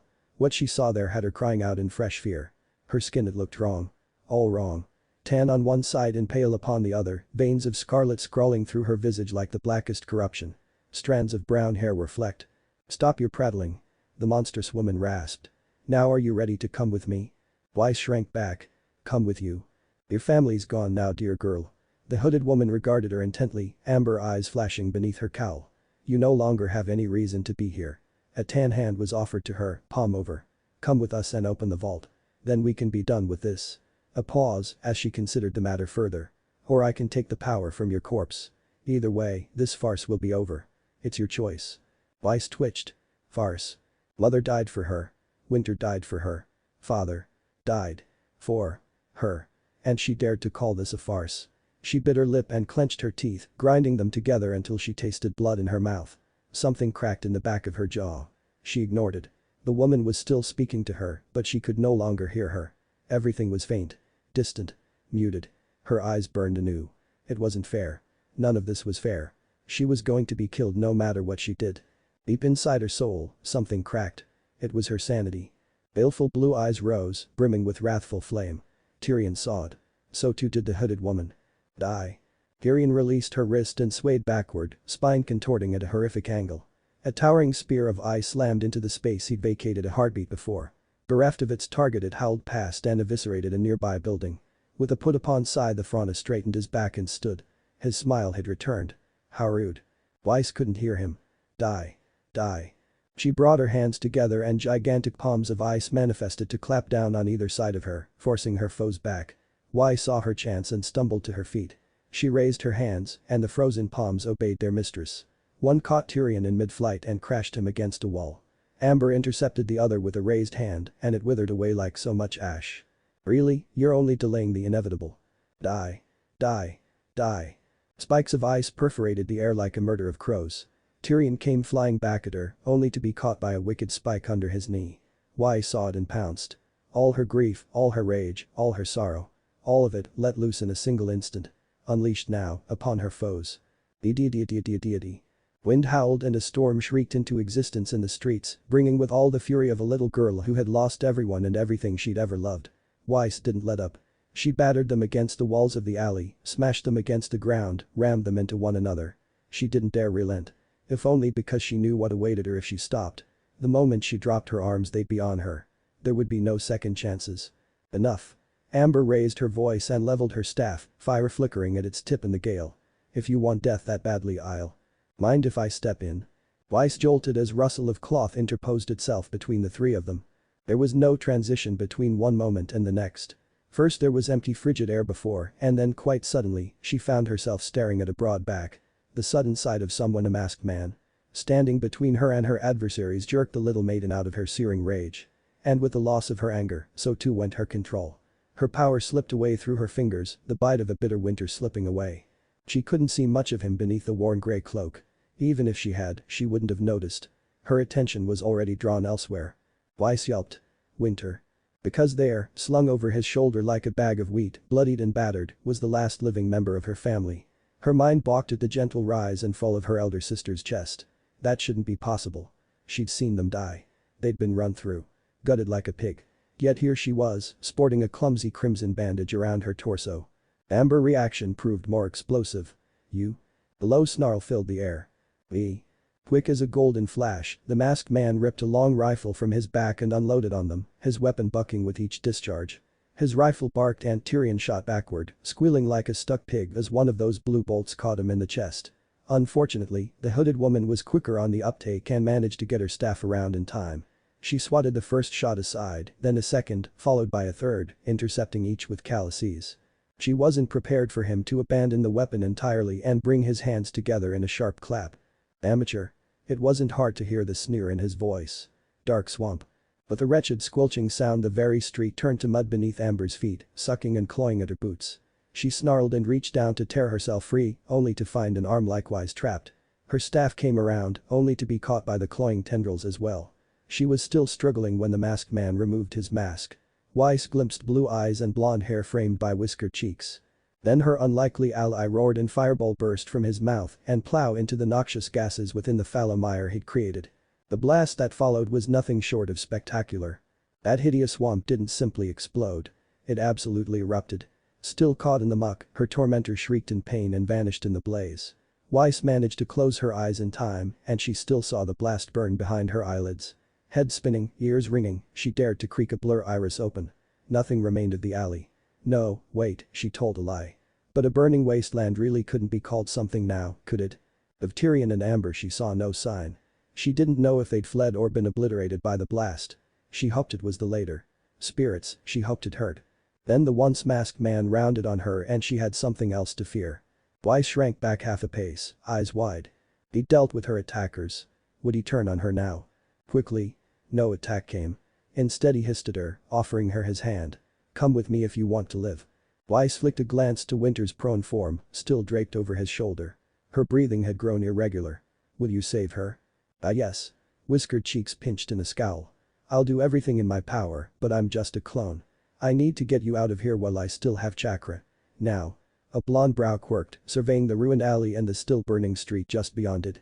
Unless you'd rather take your chances here. Weiss balked and shook her head, sending her hair swaying. Stay here. Alone. At night. In the cold. No, thank you. There was nothing left in Atlas now. Not for her but pain and misery. The SDC? Irrelevant. She'd never had a chance at inheriting. That honor would go to Winter if she survived. She had to survive. They didn't dare remain here. Her wounded heart cried out at all she'd lost, but she couldn't bring herself to shed any more tears. They had frozen for a time, just like the rest of her, but even now her anger was beginning to thaw in place of her sorrow. There would be time for tears later. Right now, she just wanted to curl up in a warm bed and sleep. And if that meant trusting a stranger. So be it. Pale, trembling fingers curled around his calloused palm. He granted her a careworn smile. Good girl. Then they ran like hell. The man with a heart of stone. To what do I owe the courtesy? Leave. Those girls. Alone. Or you regret it. Dear boy, is that a threat? No. A warning. Future. Hearts of silence, interlude. Naruto rolled over in bed. The realization hit him a moment later. This wasn't his bed. These weren't his sheets. As always, there was a brief moment of weightless panic as his mind thrashed its way out of another nightmare. His return to the waking world seldom proved peaceful these days, and this was no exception. The fear and confusion passed in due time. They always did. The immortal grit his teeth and rode them out, mastering himself even as his heart pounded angrily in his chest. His body shifted a little as he propped himself up on his elbows. He remembered where he was a moment later. Even as his mind ticked through his surroundings with the cold efficiency of a machine. A ceiling fan spun lazily overhead. Sunlight spilled through a nearby window, bathing him and the bed in golden glow, cast against faded white walls. Ty's place. Guest room. They'd spent the night here. Well. Several nights now. Neo had begun to settle in here, skittish little thing though she still was, and Summer wasn't in any hurry to leave after their last mission. Speaking of which, where? Morning. Summer's chin came up over his shoulder with a tiny yawn, her bare body spooning against his shoulders. Full breasts pressed into his back as she planted her lips against the back of his head, only to nuzzle his neck with a wordless hum. Naruto stole a glance at her as she cuddled closer. Hair tousled, silver eyes half-lidded from sleep and still smelling faintly of last night's wild endeavor, she still seemed perfect to him. Indeed, she almost seemed to glow in the sunlight. Now she was scowling at him. Oh, right. A response. Should probably give one of those. She bit his ear. He frowned at her. Ow. What was that for? Don't you me, mister. You're not a caveman. She pushed him back down to the bed with a laugh. I said good morning. Naruto rolled his eyes. Good morning. There, I said it, same as yesterday. Happy now? Very much so, yes. Quick as a flash she climbed atop him. I'll fix you yet. Silver eyes met blue. Unlikely, but he wasn't about to argue with her. Silver-eyed warriors were stubborn. Instead, he leaned back and let her have her way with him. Summer was always rowdy come morning. She nipped at his neck, drawing another frown from him. Already? You're insatiable. She didn't dignify that with a proper response. Instead her mouth fastened to his once more, tongue ruthlessly plundering his with reckless abandon. Naruto yielded to her with a sigh as her lips melded with his own. Her hands threaded around his neck as his own came to rest upon her hips, guiding her home. Their bodies came together as they always did. He sheathed himself in her, and she did that wonderful trick with her hips, rolling her body against his in visceral grace. In moments they fell into a familiar rhythm born from years of practice. Summer's head tilted back in bliss as she gave a less than subtle cry, one she wasn't quite able to muffle in time. Boy. Both of you? Someone's fist banged against the wall. Keep it down over there. We're trying to sleep. The huntress laughed, hips quivering, eyes lidded in bliss. Screw off, Ray. You're just as rowdy. Nevertheless, she tumbled off him and tucked her head into his chest. Naruto looped an arm around her waist and let her press close. She mumbled something into his neck. The word love might have been hidden in there somewhere. He tried not to pay attention. In hindsight he couldn't rightly say why he kept falling into bed with Summer. Love. Lust. It wasn't something he planned. It just happened, more often than not. Every now and again she'd give him a look, take him by the hand, and lead him upstairs. He let her. Perhaps it was her smile. Maybe she was one of the few people who could tolerate his long silences. It could have been any number of things. Honestly, he didn't see what she saw in him. He had given up trying to understand her long ago. Her fingers danced along his ribs and a grunt escaped him. You smiled for a bit there. He hid it behind a scowl. Did not. Did so? Her forehead kissed his with a laugh. Honestly, she could be such a child sometimes. That wasn't the reason he tolerated her. In truth, it was simple. Summer Rose was pure, a quality most folk lacked in this wicked world. Not the good kind of good, but the sort you might expect to find in a fairy tale. Pure as the driven snow. Not a single mean bone in her body. Sure she could be a bit aggressive when they made love, but beyond that she had few flaws to speak of. This was a woman he could understand, respect even. Because she wouldn't hesitate to fight for those she cared about. He'd been like that once before. Some small sliver of his shattered soul recognized a kindred spirit speared. He wanted to protect that. Suo she grinned up at him like the imp she was. How do you feel about children? Naruto coughed, a rare flush flooding his cheeks. Do you mean Neo? Right. Neo. Of course. Something flickered in her face, puzzling him. Her smile returned and she forgot it. She's adopted us, you realize. There's no escaping her now. She'll probably be up and at us any second now after the ruckus we made. Still, the silence loomed between them. Wait, did you think I meant oh? Her face burned to match her namesake. I mean, I wouldn't mind and all, but isn't that a bit of a leap? You're the one who said it. Naruto wrinkled his nose at her. You phrased that weird. No, I didn't. Her face went deceptively blank. You're imagining things. Summer. She tucked her head into his chest. Nope. No. He growled. Not that again. Still, she smiled. Nope. Her face told of some silent secret he wasn't able to read, one she seemed determined to protect at all costs. Honestly. There was no arguing with her when she got like this. Whatever she wanted to tell him, she would in due time. Definitely. Hopefully. Maybe. But, hypothetically, if we were talking about children, her lips brushed his, sending a small shiver shooting through him. How does Ruby sound? For a single senseless second Naruto actually did imagine in. Daddy. A little girl with Summer's eyes gazed up at him, her dark red hair framed by pale whiskered cheeks and a silly grin. Little arms stretched toward him. Up, up. His mouth worked wordlessly for a moment before he mastered himself. Hypothetically, right.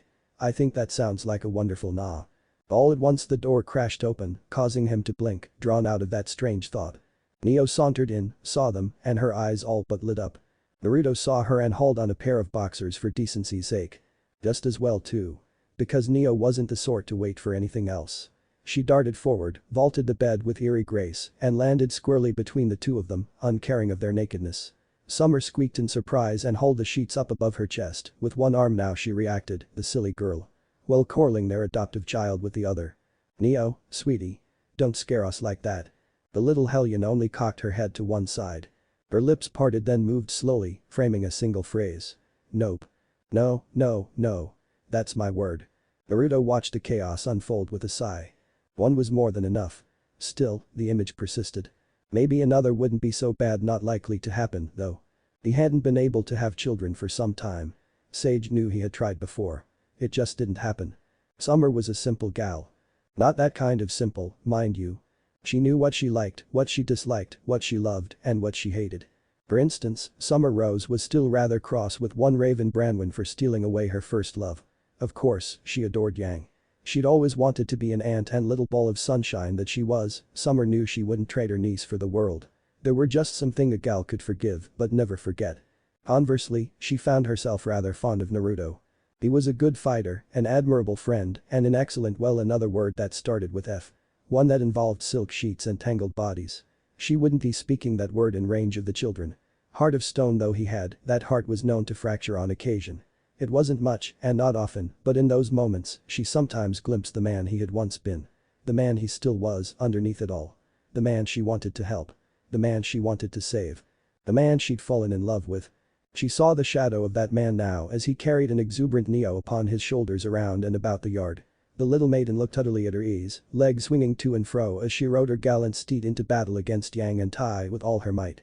A rare smile spread across Summer's face as Neo waved her hands in the air without a care in the world. And if one looked closely, squinted really, they might see a smile on Naruto's face as they grappled. Heh. Softy. Speaking of soft. Naruto cried out in a rare moment of triumphant as Tai toppled backward into the grass. Neo pumped a fist with a silent shout. Crow looked up from his chair and raised his flask in salute. Raven looked up from her meal on the porch and quirked a brow, but offered no words of rebuke. Summer soon saw why. Sure enough, father and daughter sprang back up, demanding a rematch. Naruto made to refuse, but Neo tugged at his hair and spurred him forward again. Softy indeed. He didn't want to refuse her, it seemed. Softy. Hey. Yang's voice split the air in a whine. No fair. You cheated. Neo made a come hither motion with her hand. Lilac eyes blazed red. I'll get Yahoo. Raven chuckled at their antics, a low bemused sound that startled Summer and had Tai shaking his head. She looked away from the playground scuffle and stole a glance at Crow's sister.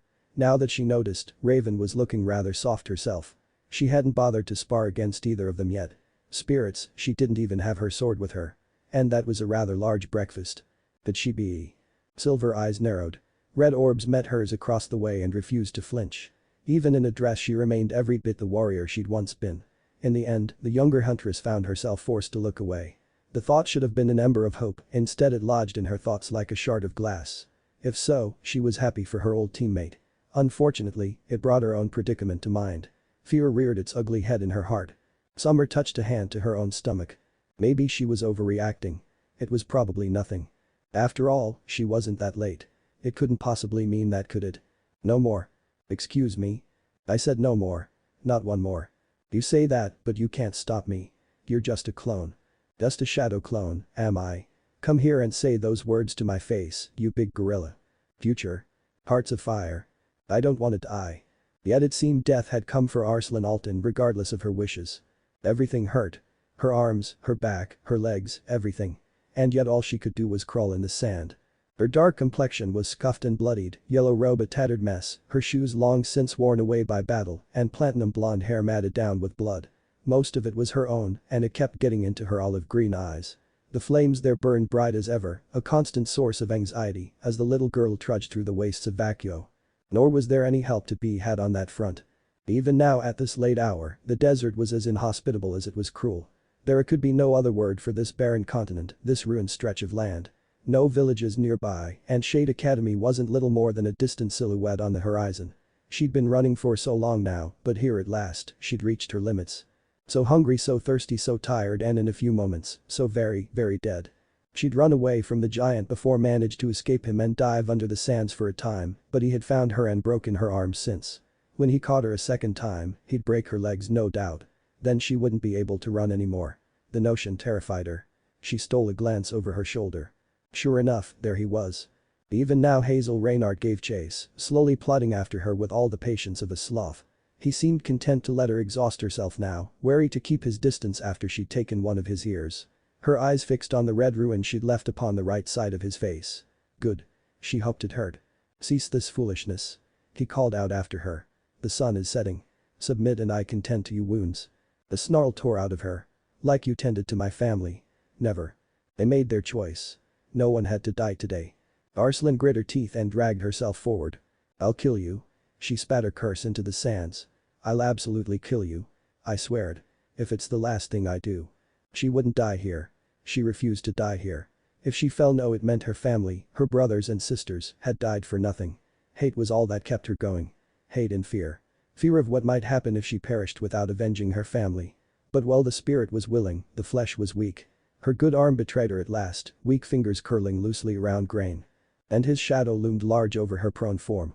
The fist slammed down at her face. I am sorry. Arslan's life flashed before her eyes. No. In a final fit of defiance, she flung a hand into the sky and shrieked. The heavens answered. Lightning forked down from the skies above, all her stress, all her rage, all her sorrow made manifest in a singular bolt of light. A great purple-white bolt slammed down into the sands and turned them to glass in a furious explosion of heat, visible for miles in every direction. Caught unawares by the sudden volley, her attacker stumbled back, shielding his face with a massive forelimb. But only for a moment. Her strike had been a wild and reckless one. A last-ditch effort to strike her foe down, and it had only left him all the angrier. Enough of this. He staggered upright, blinking the spots out his eyes. If you will not be taken alive, then you will be slain. The hand clamped down on his shoulder. Would you care to repeat that, you son of a bitch? Hazel's whirled around and struck hard. Harder than anything Arslan had ever seen. His fist smacked into an open palm with a dull shockwave. Arslan didn't see Hazel grimace as a dozen tiny cuts blossomed across his limb. But she felt his fear all the same. She heard it as he recoiled with a yowl. She knew it as his attacker stepped in and clamped down upon his fist, grinding the knuckle bones together with an audible crunch. She understood it as his captor reeled him in and slammed a knee into his stomach with enough force to rupture his kidneys. Hazel doubled over with a low wheeze, gasping for air, not quite comprehending his peril. Arslan did, and she grinned with bloody teeth. For this was the same fear she'd felt all day. Now it was his turn to feel fear. Big man. A low voice pierced the gloom. Bullying a little girl in the dead of night. Pick on someone your own size. Although the giant tried to pull away, his captor held him tight. You? Blue eyes burned gold. Me. They blurred. Arslan couldn't find any other word for the whirlwind of combat that followed. Had the heat finally gotten to her? Was this real? She wasn't sure. She still wasn't, even when the newcomer rammed a glowing blue sphere into Hazel's chest and launched him away. In that moment, she saw her savior. Don't worry. A tanned face gazed at her over one shoulder, exposing whiskered cheeks and startling golden eyes framed by sunny blonde hair. It's going to be alright now. Despite her best efforts, the summer maiden whimpered a little as he pivoted to face her completely. Because those strange golden eyes bored into her now, narrow with rage. Not at her, but anger for her, righteous fury that burned hotter than the sun itself. Even as she struggled to process this, he knelt thrice as quickly and took her by the shoulders. A hand came down on her mangled arm, and with a pulse of healing light, she felt the bone set itself anew. A whisper trailed from her lips. Duar. Stay put. Despite his remedy, those words were brisk, cold like stone. This won't take long. Uzumaki. Across the sands, the giant man thrashed upright with a fearsome bellow. No more tricks. Face me, coward. Stay. That calloused hand stroked Arslan's head once more. I'll be right back. Then the blond man waded towards the giant. Coward, am I? He drew a wickedly long knife from the holster at his leg. Only coward I see here is you, Hazel. A quick flick drew it into a reverse grip. Salem's got you killing kids now, does she? His head turned as he spat upon the sands. Gretchen would be so disappointed in you. That, at least, seemed to give the giant pause, if only for a moment. Don't say her name. I'll say whatever I want. A spark of anger burned through his stony facade. I've already failed to save one maiden this week. I'm not going to fail another. You will. No, I don't think so. Those eyes didn't burn with flames, but they were bright all the same as he cracked his knuckles. I had to run all the way over from Mistral to get here. Mistral. His teeth clenched, biting off a snarl. And then shade after that lightning strike. Do you have any idea how much energy that took? I had to burn half my reserves just to get here in time. You fool, that giant wheezed a little, cradling the grievous wound left in his chest. You can't stop me, you're a clone. The blonde cocked his head like a wary fox. Figure that out yourself, did you? I have. The real you would have finished me by now. You're just a clone. Yet you truly think you can defeat me as you are? Foolish. Another dust crystal came and went, causing his muscles to bulge anew. Compared to the original, you're nothing. You're alone. Tired. No one can help you. Arslan struggled to rise, but her legs failed her. Be careful. His semblance, he can't feel any pain. I know. The man with the heart of stone spread his arms on either side of him, palms splayed. Hazel and I are old friends. And it's fine. The blonde tilted his head. I don't need any help. After all, Hazel. A slow, lazy smile spread across his face. You're weak. The giant stiffened and abandoned his attack. Indeed, poor Hazel's world ground to halt in an instant. Weak. His very soul bridled at the slight. He wasn't weak. Not anymore. He'd sold his soul for vengeance. This was for Gretchen. These fools were fighting a losing war, fighting to watch this world die. So they had to go, all of them.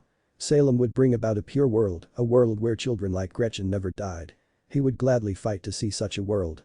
In his mind, that didn't make him weak. That made him strong. You dare? An open palm cracked across his face, snapping his head to one side. He rode the blow and pivoted, only for a second to rock his world.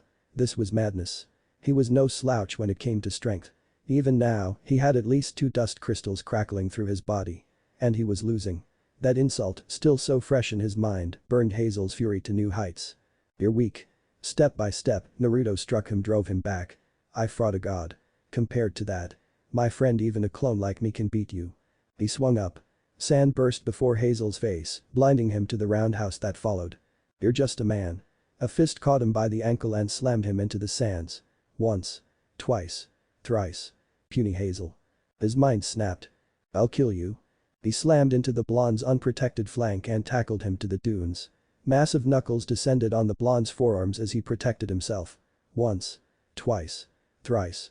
On the 4th, Naruto caught his first. Bitter blue eyes gazed up at him, flecked with shards of gold and disappointment. Hazel rammed another arm down, only to find that entrapped as well. An angry growl tore out of the monster masquerading as a man beneath him, a noise that had no business coming from a man's throat. Better men than you have tried. His head snapped forward, obliterating Hazel's nose. No more. Excuse me. I said no more. Not one more. Blue eyes pulsed gold. In his mind's eye, Hazel Reinhardt glimpsed a giant red orb and a snarling beast with it. Something yanked his consciousness elsewhere. Great gnashing jaws snapped at him, not real, yet deadly all the same. He blinked and yet the illusion remained. Terror became reality. An uppercut caught Hazel by the chin. Teeth whistled away through the air. He saw the next attack coming and tried to block. He really, truly did. He just wasn't fast enough. Clenched knuckles barreled into his jaw to send him flying. Hazel struck the floor and went sprawling, aura crackling across his body. His semblance went with it. Pain came crashing back. He choked on it. When he tried to rise, someone kicked him back down again. Too late, he realized his blunder and tried to correct it. Golden light filled his vision. The giant didn't stand a chance. I have had it up to here with Vacuo. A fist shot forward, bloodying Hazel's nose anew. It's too hot. The giant lunged at him with a clenched fist, only for a clawed hand to obliterate his right eye. There's too much sand. His adversary kicked out, obliterating the giant's knee. Don't even get me started about the storms. Hazel slammed down to one leg and promptly lost it as a glowing red claw hacked it away at the knee. I am sick of it all, sick of this, and sick of you. Reynard crashed back, clutching at his mangled limb, to no avail. "And I'm sick of you lot killing children. Not one more." The red demon showed no mercy. None at all. "No more Hazel." Wham! Blood spattered the sands. "Do you hear me?" The fish slipped out, tearing smashing through his guard to crack the murderer's skull. "It ends tonight. You've taken your last life." His boot crashed down and the giant slumped, bleeding from an ugly wound in his skull. Arslan sank to her knees at the sight. Is he dead? Her savior turned a weather eye back to the still twitching body behind him. No one could survive that. No one. Either the elements would take him or the bloodlooze would. Somehow that wasn't enough for it. Not enough that he had been battered and beaten within an inch of his life. No. Not nearly enough. And then her savior spoke. "Take your revenge." "What?" The battered girl blinked. "He killed your family, didn't he?" He stepped aside. "He owes you a debt of blood. End him. Or I will." Anger reared its ugly head and became hate. Hazel tried to struggle upright. His good eye met hers, nearly swollen shut. What right did he have to live? Why was he still here when her family wasn't? Not fair. Absolutely unfair. Arslan felt hers gaze flash with green fire. Her hand rose. Lightning leaped from her fingers and a thunderbolt slammed into Hazel from on high, sending sparks skittering over his prone form like so much spellfire. His body jumped once and a pain groan fled from his lips. So she hit him again. He cried out once more. Again. And again. Yet again. Her eyes burned. Her throat closed around a scream. Until only ashes remained. She blasted those two, just to be sure. Naruto clapped her on the shoulder. "Good girl. He won't be coming back from that." Arslan sniffled. "I did good." "Yup." In that moment, Uzumaki reminded her of Papa. His hair was the same color, all that blood made his skin look dark, and his smile was just the same. Hard and flinty, with a core of warmth beneath. It was too much. Her mind broke. Her knees buckled and she slumped to the sands, sprawling unevenly among the dunes. Her eyes began to burn. She sniffled again. The shadow clone swore softly. Somehow that made it worse. Tears ran down her face, then that was the end of it. She threw her head back and bawled like the little girl she was. Naruto's shadow clone sat down beside her. He didn't say anything when she latched onto him. He just sat there. And from that singular event, well, the fate of Remnant changed that much more. The girl writhed beneath the throne, screaming as she clutched at her ruined limb. Amber sucked in a ragged breath. "I won't fail again." Salem smiled upon her. "We shall see." Neo reached Beacon unimpeded. No craze grim, no terrorist attack, not even a stiff breeze to impede their flight. Honestly, it was a little boring. She felt restless. Anxious. Perhaps it was wrong of her to crave excitement after little vacation, yet crave it she did. Yang was nice and all, but she'd felt herself going crazy in that house. And really, who did that crazy blonde girl think her old man was better than Naruto? Really? Someone needed to teach her a lesson. Neo certainly wasn't much a fan of bullheads to begin with. Heights really didn't agree with her. And the silence of her parents certainly didn't help matters any. Naruto and Summer had barely spoken to her since their little craft took off, and while they admittedly had reasons for that, she wasn't much pleased at being ignored. It wasn't fair when others stole the spotlight. She was supposed to be the heroine of this story, wasn't she? Right. Naruto pinched the brow of his nose as he spoke into his scroll. No, take your time. Meet up with each other if you can. Right. Be safe. The mute maiden watched her protector most intently as he hung the phone. For a moment sounded like he was talking to himself. Crazy, that. People didn't talk to themselves, right? Right. Certainly not. Oh, silly Neo. How little she knew. One of your clones, I take it. Summer quirked a brow where she sat beside him. Did they find something? Someone, more like. He grimaced, absently stroking Neo's head. Mistral was a bust, but Atlas and Vacuo. A tan hand scratched the back of his own scalp. Well, let's just say the family might be getting a bit bigger in the near future. Summer's brow nearly shot into her hairline. Oh. Family? Neo rather liked the idea of a big family. The more the merrier. A little sister sounded really nice. Look over there, sweetie. Summer guided her gaze out a porthole. We're nearly here. You don't want to miss the sight. In no time at all, grand spires loomed before them in all their silent splendor.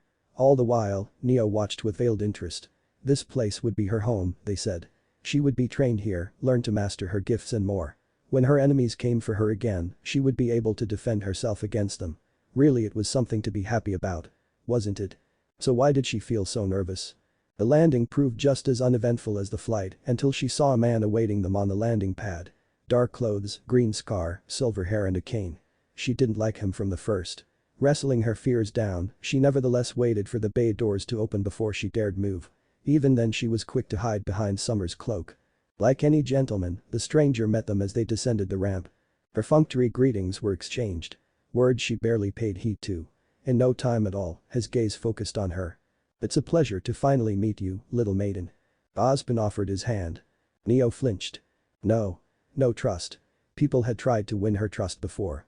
Mama and Papa were the exception. Everyone else were to be wary of. Perhaps that wasn't the best grammar on her part, but she didn't care. She was a child after all, and Osborne was so very tall, and a stranger at that. Really, she couldn't be blamed for her reaction when she saw his hand reach for her. Panic. Neo reared back, baring her teeth. She bit down. Bit down hard. Naruto slapped his forehead. Summer howled with laughter. Like mother like daughter it seemed. He's a bit of a grump, but he's my grump. Leave it be, Tai. Summer, you're not ready to be a mo. I said. Leave it. Future. Hearts of peace. This was the life. Warmth. Check. Food in her belly. Double check. All the love and affection a mute child could ever want. Triple check. Squeaky clean. Ick. Neo wasn't much a fan of that last bit just, as all children loathed all things associated with baths, but 3 out of 4 wasn't bad. Really, all that awful scrubbing and cleaning had been horrid. Dirt was good. Nobody paid any attention to you when you were dirty. Why did everyone in Vale have to be so clean? Hopefully she wouldn't be needing another bath anytime soon. Content in her small victory, Neo snuggled deeper into her blanks with a silent sigh. Cocooned in a shell of warmth on the sofa, she took a long moment to simply bask in it all. This was bliss. After spending so many days on the run, scraping and scrounging just to survive, she was safe. Old habits died hard, but she refused to give in to them. No. She was safe here. She could finally kick back and relax for the first time in forever. She couldn't remember the last time she'd been able to do something like this. To just live without fear. This was a good place. No lunatics out for her blood, no Grim trying to gobble her up, just what was the word? Mama had said it only a few minutes ago. Peace. Yes. That was the word. Neo wrinkled her nose and considered her surroundings. Yup. It was official. There could be no greater peace than this. Spying her prize on a nearby table, she wriggled her arms from beneath the blankets and darted forward to claim it. Pale hands caught and cradled a cup of hot cocoa, letting the warm mug melt away the evening chill like a bad dream. Its faint aroma caressed her nose like a teasing breeze while she sipped at it. The ghost of a smile touched her face as it warmed her spirits. Bliss. The only thing that could make this even better would be. Aha! There. Comfortable, are we? Neo's head bobbed in a pleased nod, mismatching eyes half-lidded with glee, as Summer took the now empty mug from her hands and plunked down on the cushion beside her. No sooner had she done so than the little maiden latched onto her. The huntress chortled a little, but made no move to extricate herself. A soft hand stroked the back of her head in smooth circular motions. Good girl. Naruto claimed the rightmost space beside her, effectively sandwiching Neo between the two of them. She pivoted and took the opportunity to burrow into his side as well. Heh. Summer smiled indulgently. You're a cuddler. Just like Yang. Neo tossed her head with a huff. She took offense to that slanderous statement. She was nothing like that surly blonde. Come on, don't tease her. The low drawl of Papa's voice broke through her musings. Kids had a long day. Neo glowered at him and he amended his statement. Long week, really. Neo agreed wholeheartedly. The man with the cane had put her through so many tests. He kept prattling on and on about training and duty and other big words she couldn't be bothered to understand. She didn't much care for them, either. So what if she had an odd power? This was her home. Her home. Forever and ever and ever. She wouldn't give this up for the world. Neo's gaze strayed to Summer as she devoured her meal and chazzed it down with a glass of juice. Not wine. Juice. She'd stopped drinking it days ago. Papa had noticed too. Or maybe he only noticed now. Because he was looking at her strangely. When Neo leaned forward, he mirrored her. You've been awfully hungry lately. Summer stilled, the sandwich hovering before her mouth. It's nothing. Beside them, Neo tilted her head. Some began to sweat. I'm fine, really. Summer. To be fair, the huntress tried to bolt. She just wasn't quick enough. Neo got a hold of her arm and turned pleading eyes on her mother figure. Was she sick? She couldn't be sick. No. Not allowed. That was enough to slow her. Time enough for Naruto to move and sit on the opposite side of Summer. Just like that, the silver-eyed warrior found herself hemmed in between the two of them. Beneath their combined stare, Summer faltered. I'm late. She mumbled. Her face went red. Naruto blinked. Late for what? Summer's chin kissed her chest. What'd you think? I don't know. The man with the heart of stone quirked a brow. That's why I'm asking you. Summer all but rounded on him.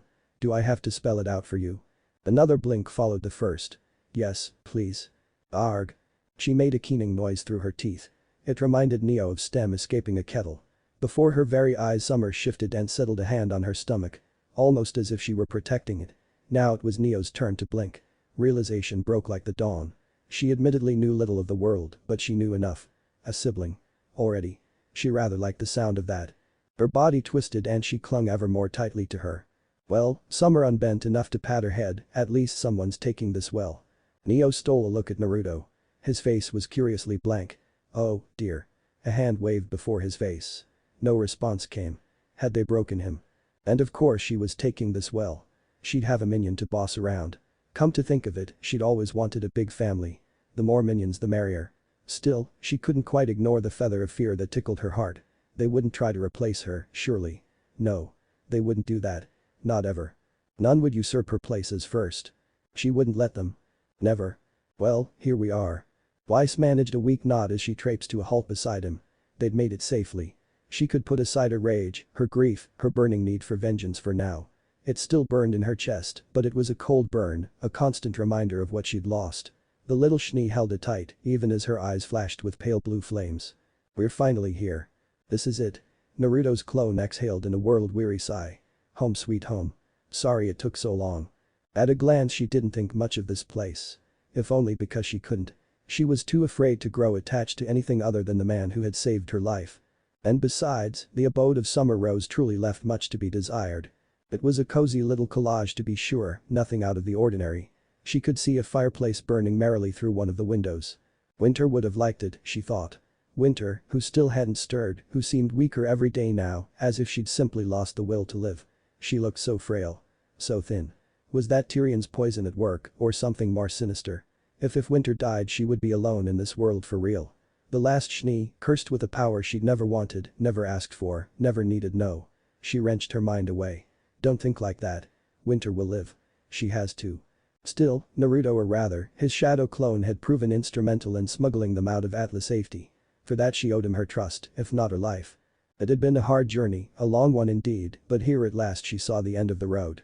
No more sleeping on the road, or in shoddy tents. No more standing idly by as Winter's breathing grew weaker and weaker. No more field rations or ghastly travel fare. Beds. Warmth. Comfort. Anything that might distract her from the specter of death hanging over her sister. A distant rustle of a parting bush caught her ears. She rounded on it, expecting another ambush.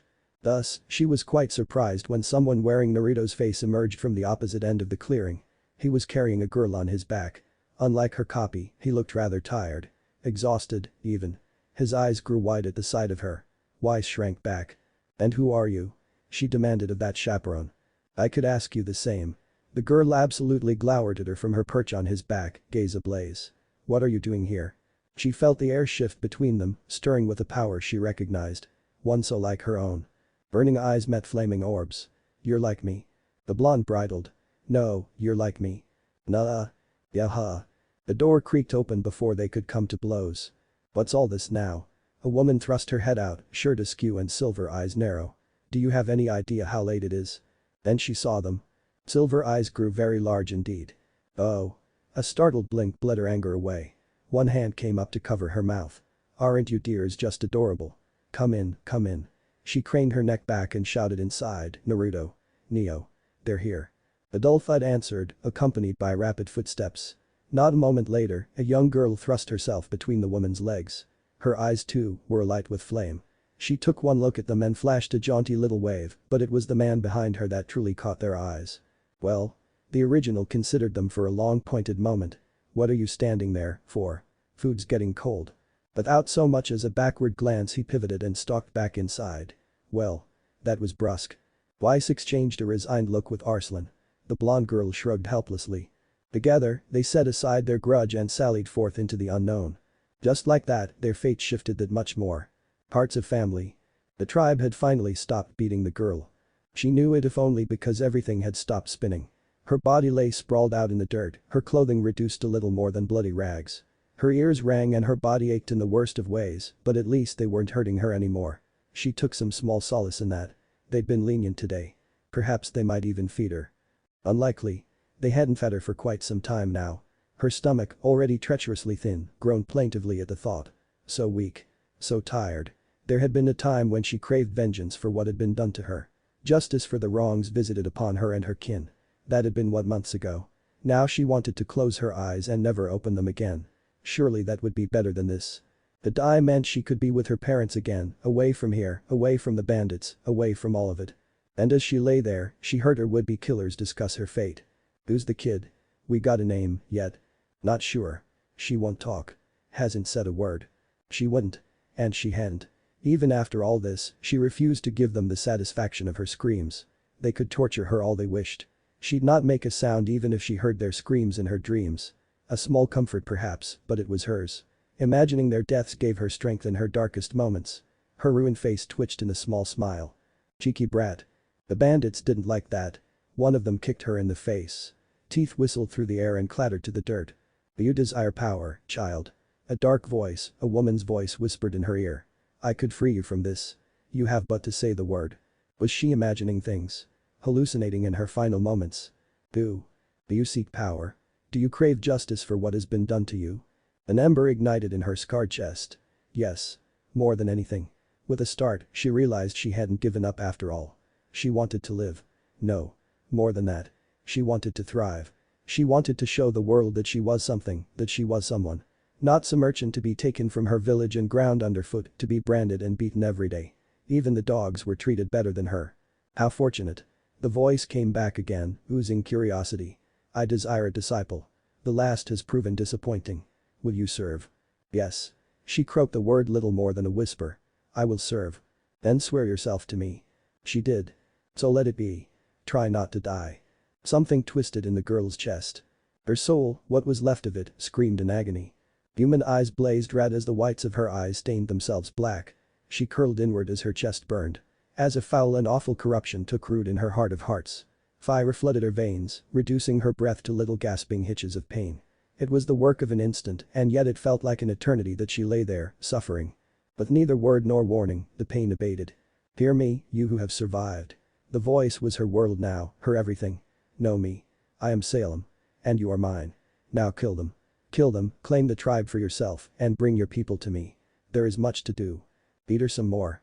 The lead bandit spoke suddenly, snapping the girl back to reality. Might talk then act. Strong hands latched around him, dragged him down. Blood spattered the earth. My name, their captive growled as she tore out his throat, his vernal. And this camp. She kicked him down and stomped out his skull. Your tribe. Everything you have. This is mine now. The world would be hers. So she swore. I have no idea how to be a father. It took Naruto only a month of parenthood to realize this fundamental truth. There were times when he had such thoughts. Rare brief flashes of realization when he understood just how badly he'd been bamboozled. Make no mistake, he considered himself a capable fellow. He could fight and kill with the best of them, even talk his way out of trouble if things truly grew dire. Yet for all his strength and silver tongue, here he found himself at a loss. How the hell did one raise 3 girls with a 4th on the way? If there was a manual for such a thing, Naruto had yet to find one. At back. A girlish shout pervaded the calming zen of his meditation in the yard. I saw it first. The blonde brow twitched. Ignore it. He was no helicopter parent. Girls would be girls. They were bound to fight every now and again. I will do no such thing, you urchin. This mustn't register on an emotional level. There was no anger. No irritation. He felt nothing. After a moment, he calmed himself. He held tight to his heart of stone. His already dampened emotion suppressed to the point of non-existence for a singular moment.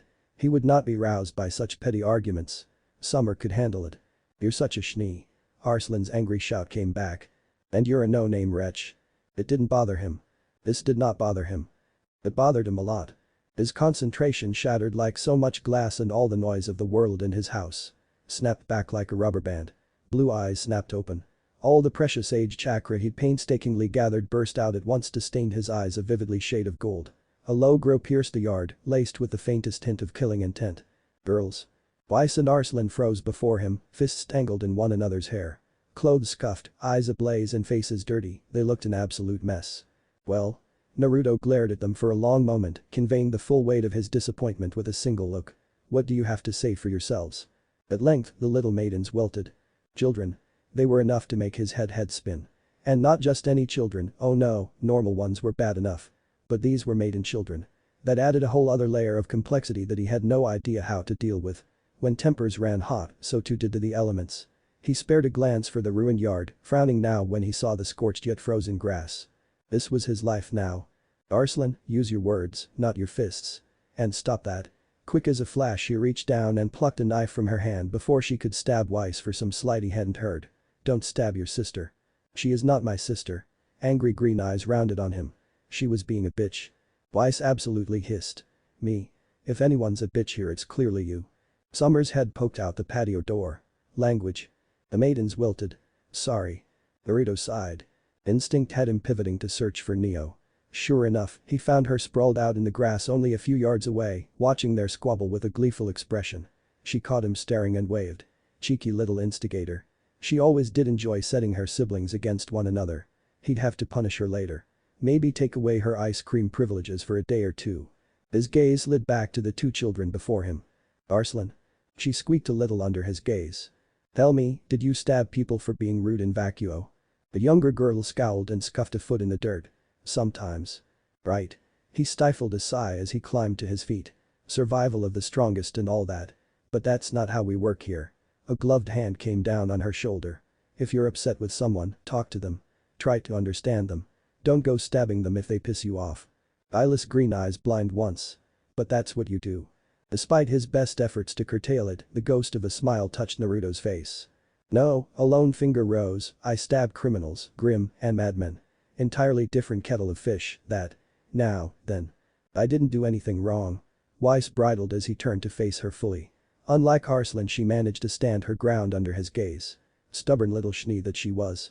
Naruto cocked his head just so, and she made a keening noise through her teeth. She insulted my sister. I'll see her sued for this. Yeah? Arslan leaned around him. You and what army? You're the last schnee. Just like that, her fury sparked back to life. Take it back. Boy. Naruto reached down and plucked them both off the grass by the scruff of their necks. Act like this and I won't train you. Either of you. Arslan kicked furiously in the air. But she started it. And I'm ending it. His eyes narrowed upon her. Your actions bring shame to you, Arslan. Apologize. She subsided with a snarl. Alright, I'm sorry. But girl. He set her down with a scowl. Weiss huffed. Ha. I'm sorry, did I say something that you found funny? Naruto pivoted on her, still dangling the small schnee in the air. I expected better from a noble bloodline of Atlas. His eyes narrowed. What would Winter say if she saw you like this? Would she be proud of you? That got her to clam up. Weiss hunched her little shoulders and for a moment she seemed terribly small. She took a deep, shuddering breath. You'll keep healing my sister, won't you? Her misery shamed him. That brief spark of anger guttered out, a candle in the wind. In truth, he didn't think there was much more he could do for Winter. He'd healed all her wounds, kept her fed and hydrated using arts not known to man, even repaired the crippling organ failure she'd suffered under Tyrion's twisted poisons. She wasn't degenerating, but she still had yet to open her eyes. The rest was up to her. She had to find the will to live. He couldn't grant her that. Not anymore. Of course. He set Weiss down and drew her in for a quick hug. You know I won't hold that over you. Hey. Arslan wriggled into his arms from the side, all but squishing Weiss against him. Don't forget about me. We've got training to do. Stop it. She hissed. You're crushing me. Naruto sighed. Greedy girls. On a certain level, he knew the universe was probably laughing at him, but there wasn't a damn thing he could do about it. He might have hardened his heart, but he wasn't cruel. Summer was an absolute godsend in that regard and also part of the problem. Even now she was letting him hash things out with the girls while she made dinner. Because she knew he needed this. A child. By the log, he was going to be a father again. 8 months from now, there would be a baby in this world. Little Ruby rose. Sometimes it felt like his emotions were beginning to return of their own accord. Bit by brick, the wall he'd built between himself and the world was beginning to crumble. Sometimes he caught himself wondering what he might find on the other side. If he opened his heart and allowed himself to fully feel again. Nothing good could come of that surely. Surely. And then Neo was quite suddenly there, materializing with a freshly inked sign that conveyed her intentions where words could not. I was first. Arslan bridled at the slight. Hey. No fair. Weiss joined her. How rude. Another sign joined the first. Get on my level, new bloods. Neo did a little spin and tittered soundlessly, delighting in the chaos she'd caused. Yes, this was his life, now. Might as well accept it. If he tried to run away, they'd just follow him. What is this, what's happening to me? Lake Belladonna gazed at her reflection in the mirror and tried not to cry. It was an exercise in futility. Because her eyes were glowing. Spitting living flames. She did what any little girl would do. She called for help. Mommy. Daddy. Why am I glowing? The door to her bedroom crashed open. That was all she heard before Gira and Kali swept her into their loving arms. Knock, knock. Naruto looked up as he finished setting the table. Come on, Whiskers. A low voice drawled the door. I know you're in there. Open up already. Summer rolled her eyes and looked away from the stove. Naruto. Let him in. Nope.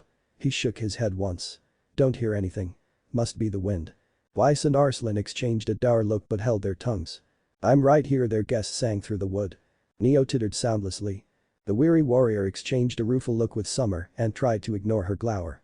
He knew who was waiting for him on the other side of the door. Indeed, he had sensed their approach long before they'd announced their arrival.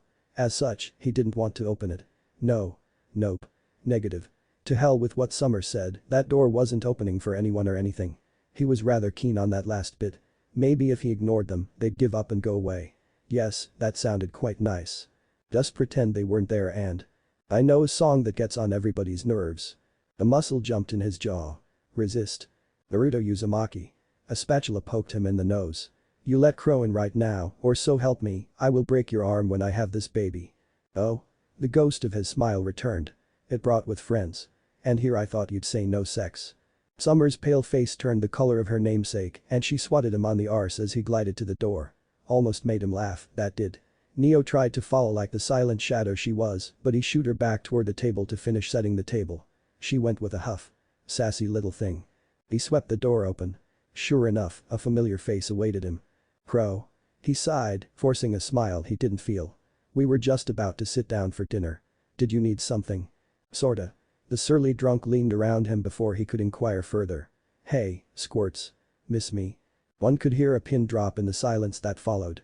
And then. Naruto knew better. He got the hell out of the way. Uncle QROW. Neo, Arslan and Weiss fell upon him with delighted shrieks or perhaps a lack thereof for the latter, all but bowling the bleary Branwen down in their haste to get at him.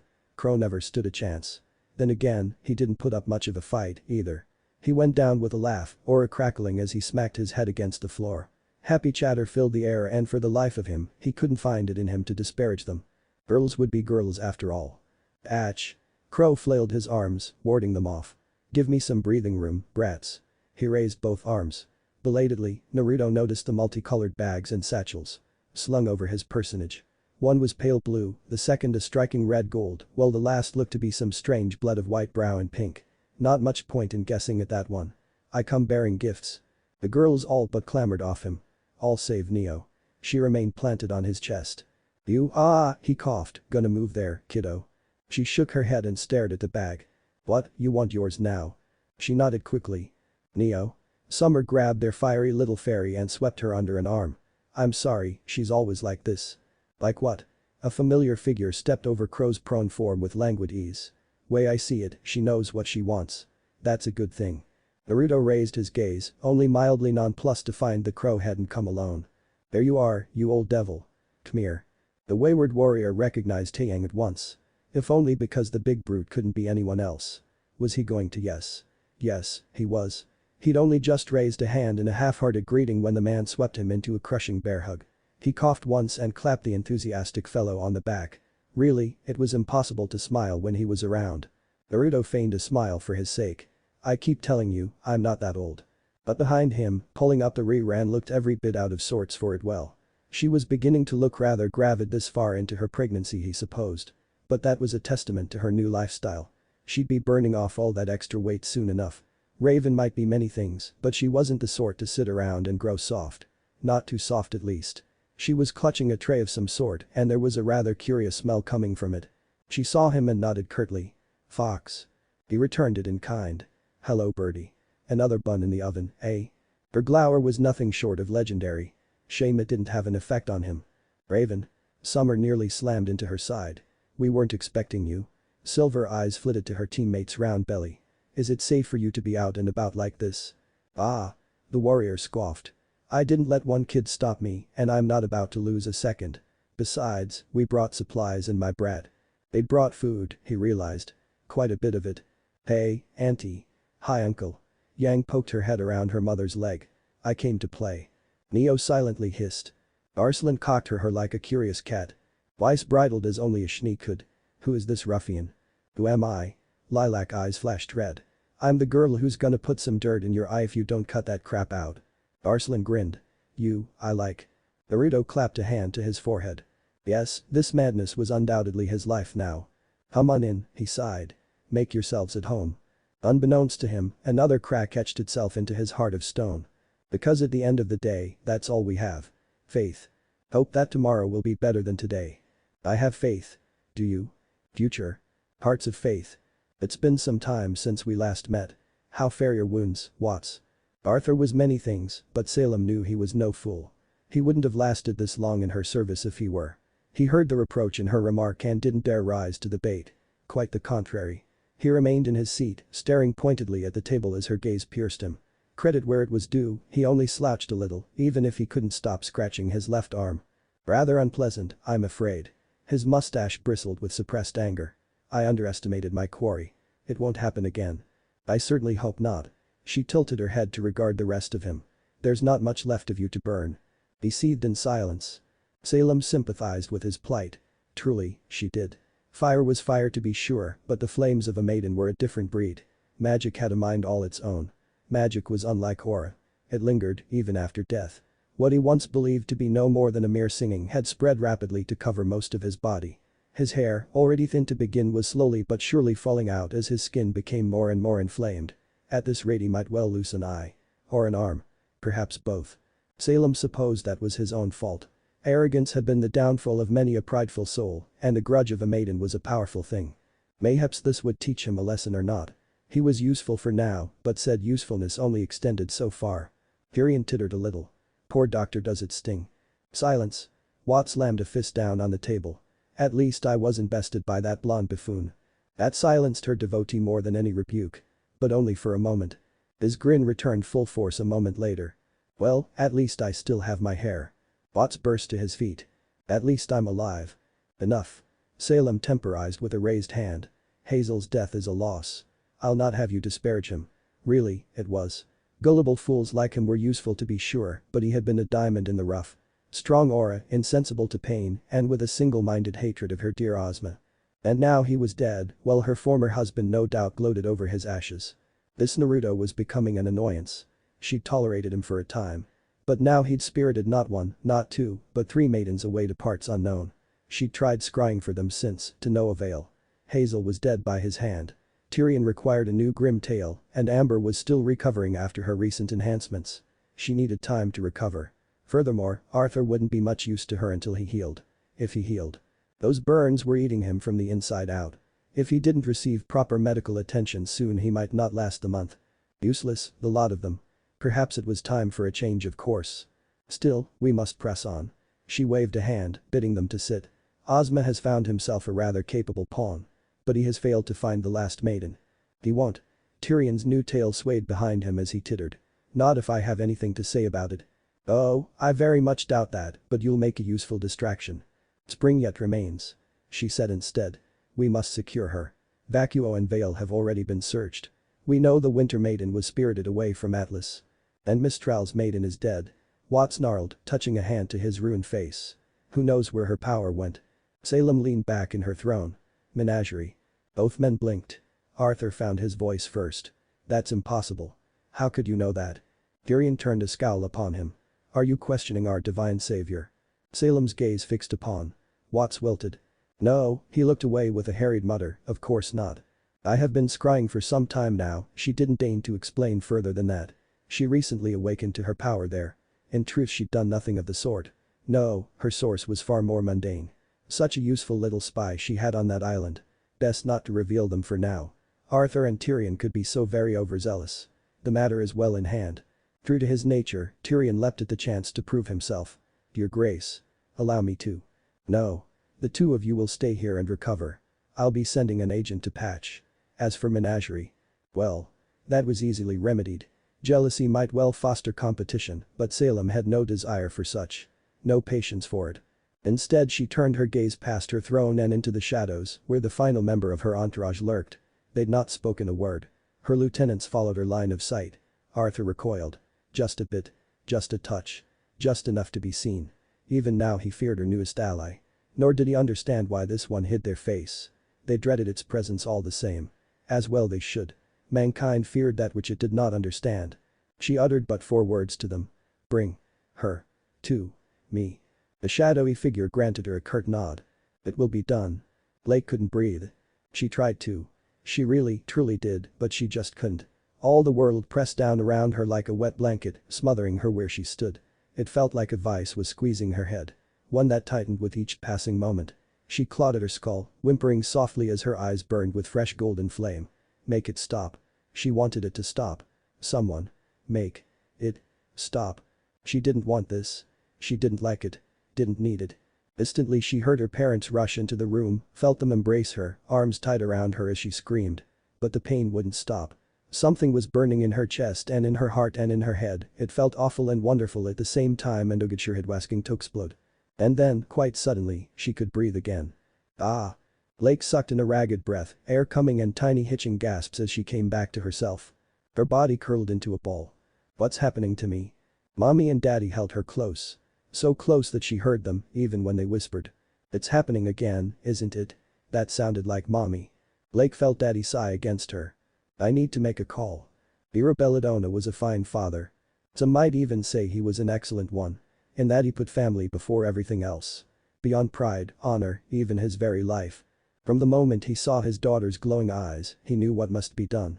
Even as it killed his heart to do it. For he had witnessed this once before. Just as he'd seen the foul fate that befell the last woman with burning eyes. That day, he stood by and let fate take its course. Not today. Not with his daughter. And so he made the call. In the dead of night, Osmond startled awake behind his desk when his scroll rang. His mind snapped to immediately as he thrashed awake, drawn from the depths of dark dreams back to the present. He prided himself on keeping an open channel with the leaders of the other kingdoms. Menagerie might not yet host a Huntsman Academy, but he hoped someday it might. To that end he'd work to cultivate a working relationship with those in charge. More aptly, their acting chieftain. Ira. His voice slurred only a little from sleep. What can I do for you? A pause. Yes, I see. I'll call him. Rest assured, she'll be in good hands. Naruto was going to kill him for this. Someone was calling him. Naruto rolled over in bed and clawed at the end table with a snarl. Fumbling fingers found his scroll and slapped at it until it went silent.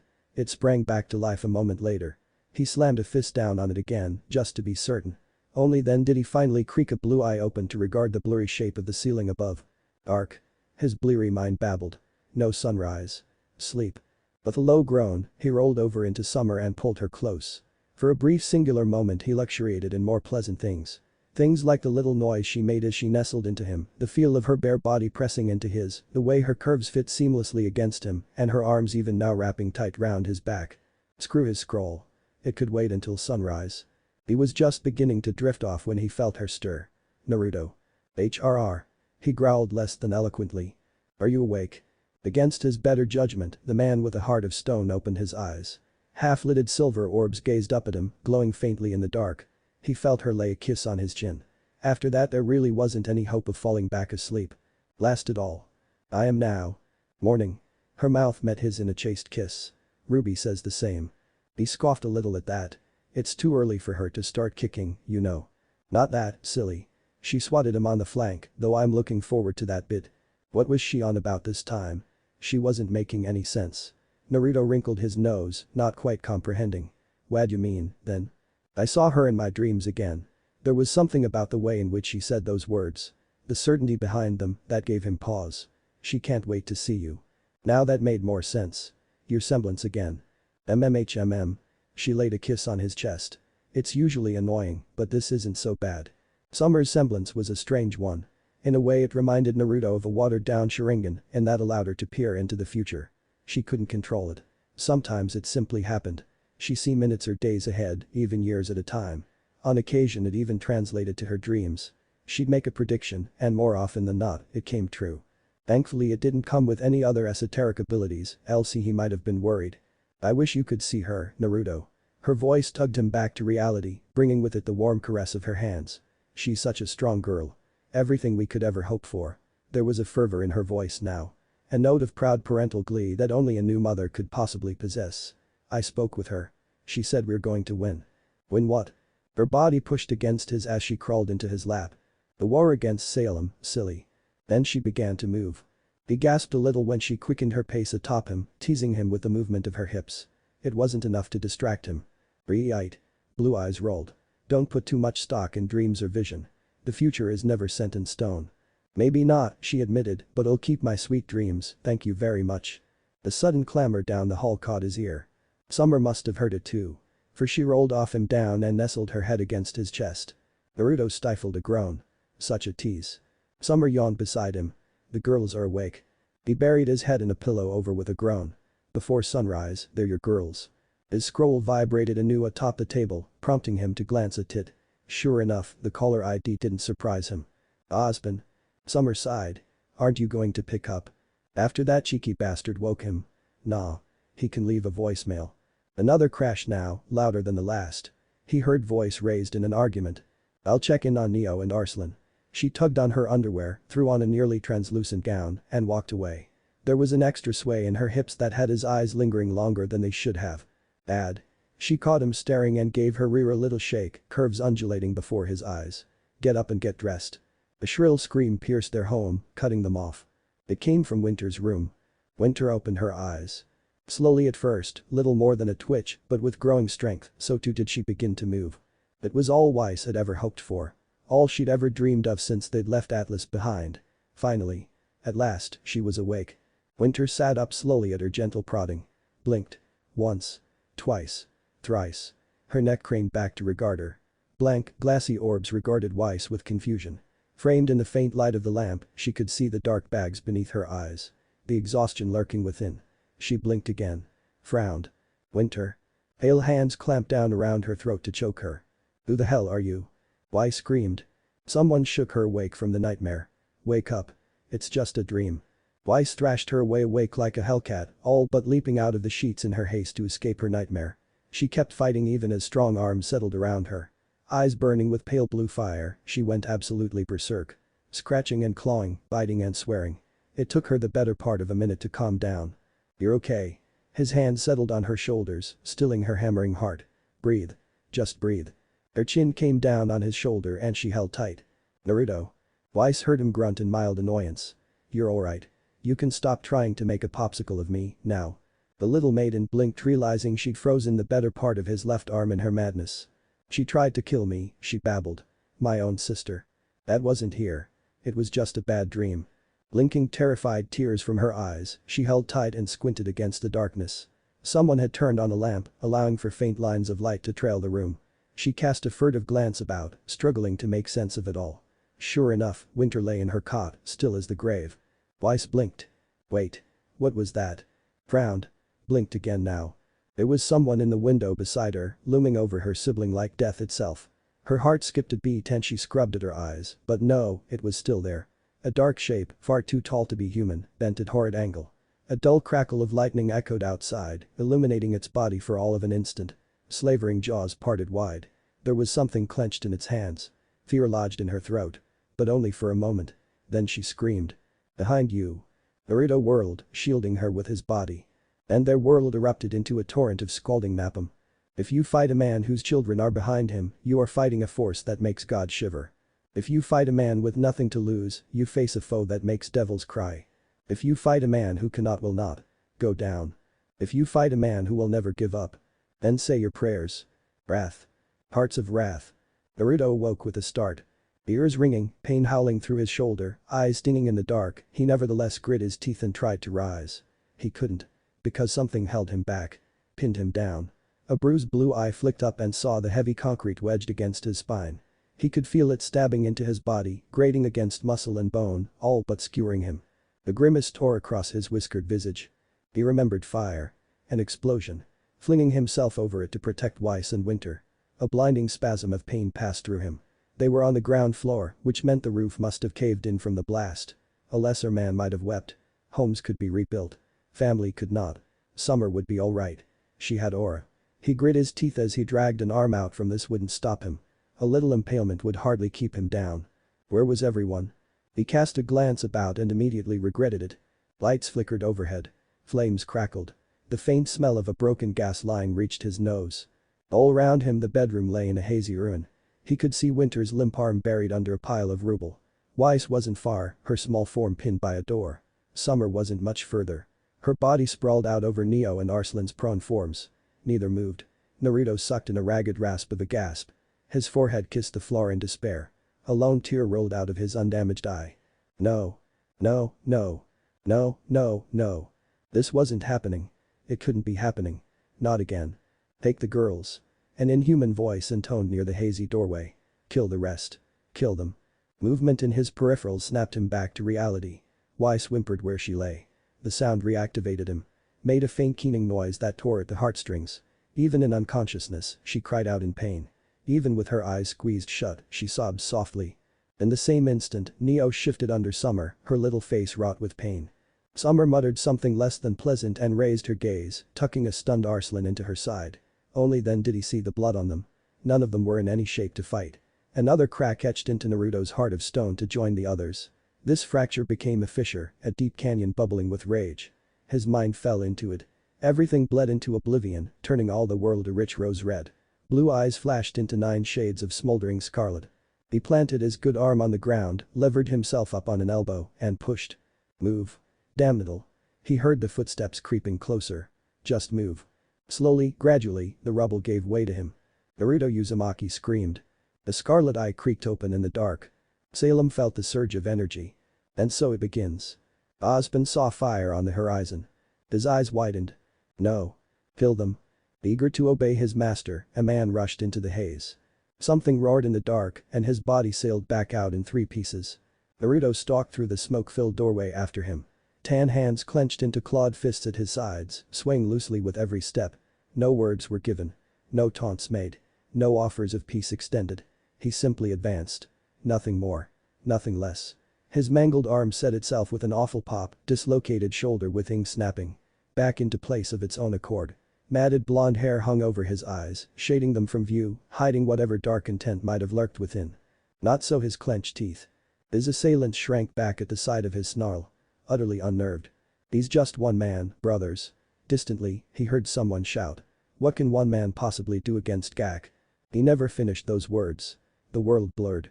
A palm closed around his throat. Squeezed. Blood spattered across the yard. His prey died with a gurgle. Naruto's head rose slowly, turned now, right hand still clutching the now crimson cadaver of the zealot. Blue eyes boiled a wild, baleful red as he counted those remaining. 3. 6. 9. 12.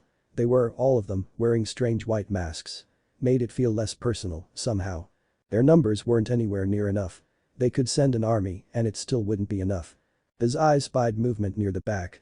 The strange black beast from before. It lurked behind them, using the assailants as a shield. An awful ember of confusion flickered in the icy plane of his anger. Why was a Grim working with humans? It didn't make a lick of sense. It saw him and growled. A low rumble pierced the gloom. Take the girls, kill the rest. His brow turned thunderous. You should have stayed dead. An ugly chortle answered him. Take the girls. You heard it. Kill him and take the kids. One of them, a big bruiser of a man, lunged at him with such a cry. Naruto read him at a glance and moved accordingly. Slow. Clumsy. Not a threat. A simple backhand tore his head clean off. His body slumped to the ground. Another charged in to avenge them. He caught their punch on his shoulder, surged up, and wrapped his limb around it. Then he drew them in. Bones creaked ominously under his grip. His fist drew back. A low roar tore out of him as he slammed a fist into their torso. Once. Twice, now. His victim gasped in pain, reeling in his grasp.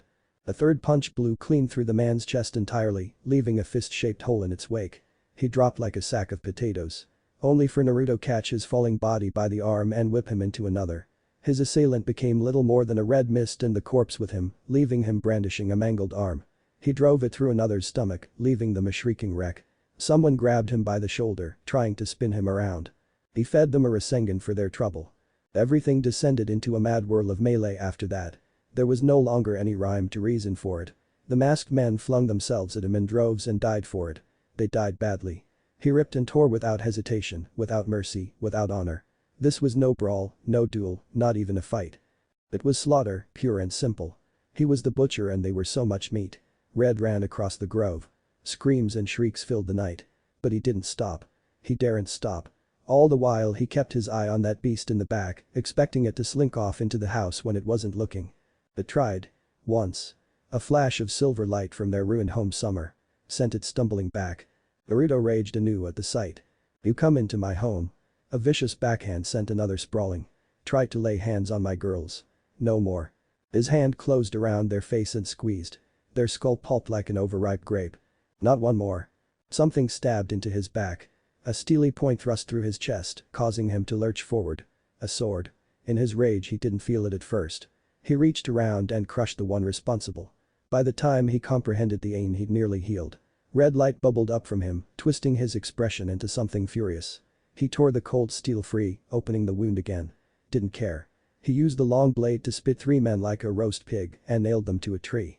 The rest cowered before him. One actually had the gall to beg. He didn't listen. They died screaming to a man. Only then did he face the hound. It stepped over their corpses, utterly unafraid. Take the girl. Naruto surged forward to meet the abomination with a wordless roar. They closed on one another in a whirl of claw and fang. Everything blurred after that. There's a point when a man's screams become indistinguishable from that of a beast's roars. And for a moment, that man becomes the most dangerous being on the planet. Beasts are unpredictable, after all. And you poor fools. You have woken that beast. May the gods have mercy on you. For he will not. Ozpin. Hearts of hate. Naruto screamed. He screamed for sadness. For sorrow. For wrath and hate.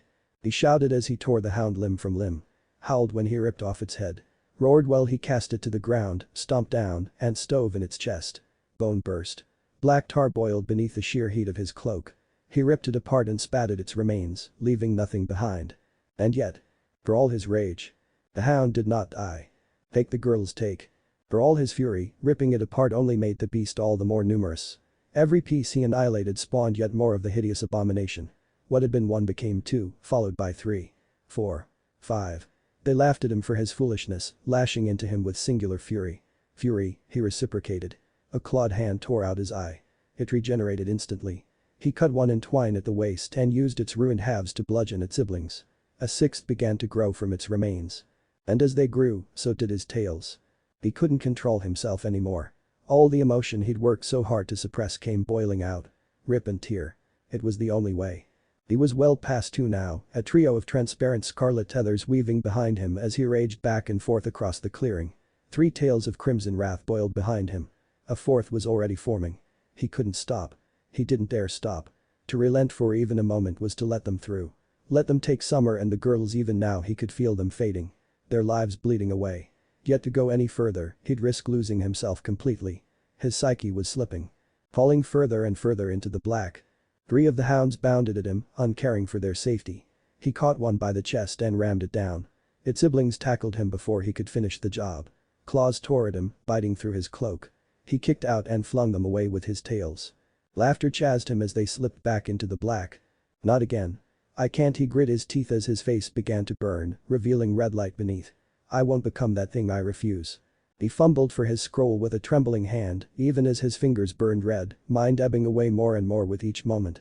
Had to call. Needed to call. The plastic began to melt in his grasp almost immediately, but he flailed at it nonetheless, cracking the scree. Against all odds, it connected it. Someone picked up instantly. A bleary snarl answered. Do you have any idea what time it is? Crow. The word was a snarl, forced through clenched teeth. House. Now. Use Raven. Claws flashed in the gloom. Instinct shrieked a warning, and Naruto ducked low. He wasn't the target. His phone was. It fell from his grasp with a squeal of electronics, taking a finger alongside. His hand regenerated all too quickly. Alas, the ruined device did not. Baleful red eyes narrowed. Why, you little failure? One of the hounds laughed at him, dodging back before he could claw it apart. Failure of a father. In hindsight he should have realized the danger. They were talking more, now. Adapting. Changing. Evolving. The longer this dragged on, the more intelligent they became. But he didn't hear any of it. That last insult was the straw that broke the camel's back. Naruto's temper sparked anew, and the scroll's remains crumbled in his fist. No. No failure. Not again. Never again. He tried to hold back. Tried to clutch at his face, cling to a final thread of sanity. He just couldn't. A low yowl built in the back of Naruto's throat, building with each passing moment. The last of his humanity fled before it. After so many years, he never felt the change. He seldom did anymore. His control slipped for a sliver of a second. That was all it took. The last of his skin burned away as the shroud overtook him, taking his mind with that singular scream. The fourth tail formed with a vengeance, heralded by a pillar of crimson. He fell to all fours, gasping once. Just like that, beast emerged. Hideous wide eyes narrowed upon the hounds. A tooth-filled maw curled in a sneer, steam parting from its jaws. And for once, those ghastly abominations were given pause. It would spell their doom. Naruto bellowed anew, not the cry of a man, but the roar of a monster. Light came with it. The sheer shockwave of his scream struck them like a thunderclap. The hound and several of its brothers dissolved like so much morning mist. He didn't give them time to regenerate. A clawed hand swept forth, sending a searing wave of light into their remains. Two would-be hounds finally fell in such a way, shriveling with a shriek. Their rest had only just begun to reform when dust rounds peppered off his cloak, raising welts against his skin. Naruto rounded on the source with a hiss and found more shadow in the night. Enemies? A bleak voice hissed in his head. Death wish. Kill them all. He's just one man. One of them brayed. Open fire. More of the masked men had come. More grim with them. His mind stirred from its stupor, if only for a moment. What manner of idiots worked with Grim? Didn't matter. Rip. Tear. His thoughts slipped further away. Enemies. Targets. Prey. Shots peppered off his crimson shroud. It availed them not. One of the hounds landed on his back. He casually reached up with a chakra-clad hand, tore it in half, then grasped its remains until they boiled away. The beast's screams meant nothing to him now. He fought. He snarled. He slew. On and on he raged, heedless of their dwindling numbers. Those that fled he ran down. Those who stood their ground were cut apart by cruel claws. He didn't stop. The hound were nowhere to be found in the grand melee, now having retreated or chosen to withdraw, but the soldiers yet remained. And so he fought. Don't move, you freak. The particularly pluck and foolish. Faunus accomplished what his brothers and sisters could not. Mad with fear closed the distance, raised his weapon and unloaded in Naruto's face. His head snapped to the side, jaw parting. Dust rounds parted as he swallowed each round whole. He didn't budge. Not until the man's magazine clicked empty. A wiser man would have finished the job. Numbed by terror, this one did not. He stood there in mute horror, still squeezing the trigger, to no avail. Naruto reared back, regarding him as one might an annoying gnat. Come on, then do it.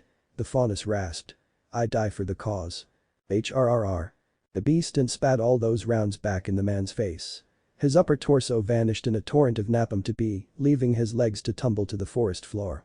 He snatched them up and used them to bludgeon another to death. Followed by a third. A fourth. Now a fifth. Something slammed into his back, causing him to stumble.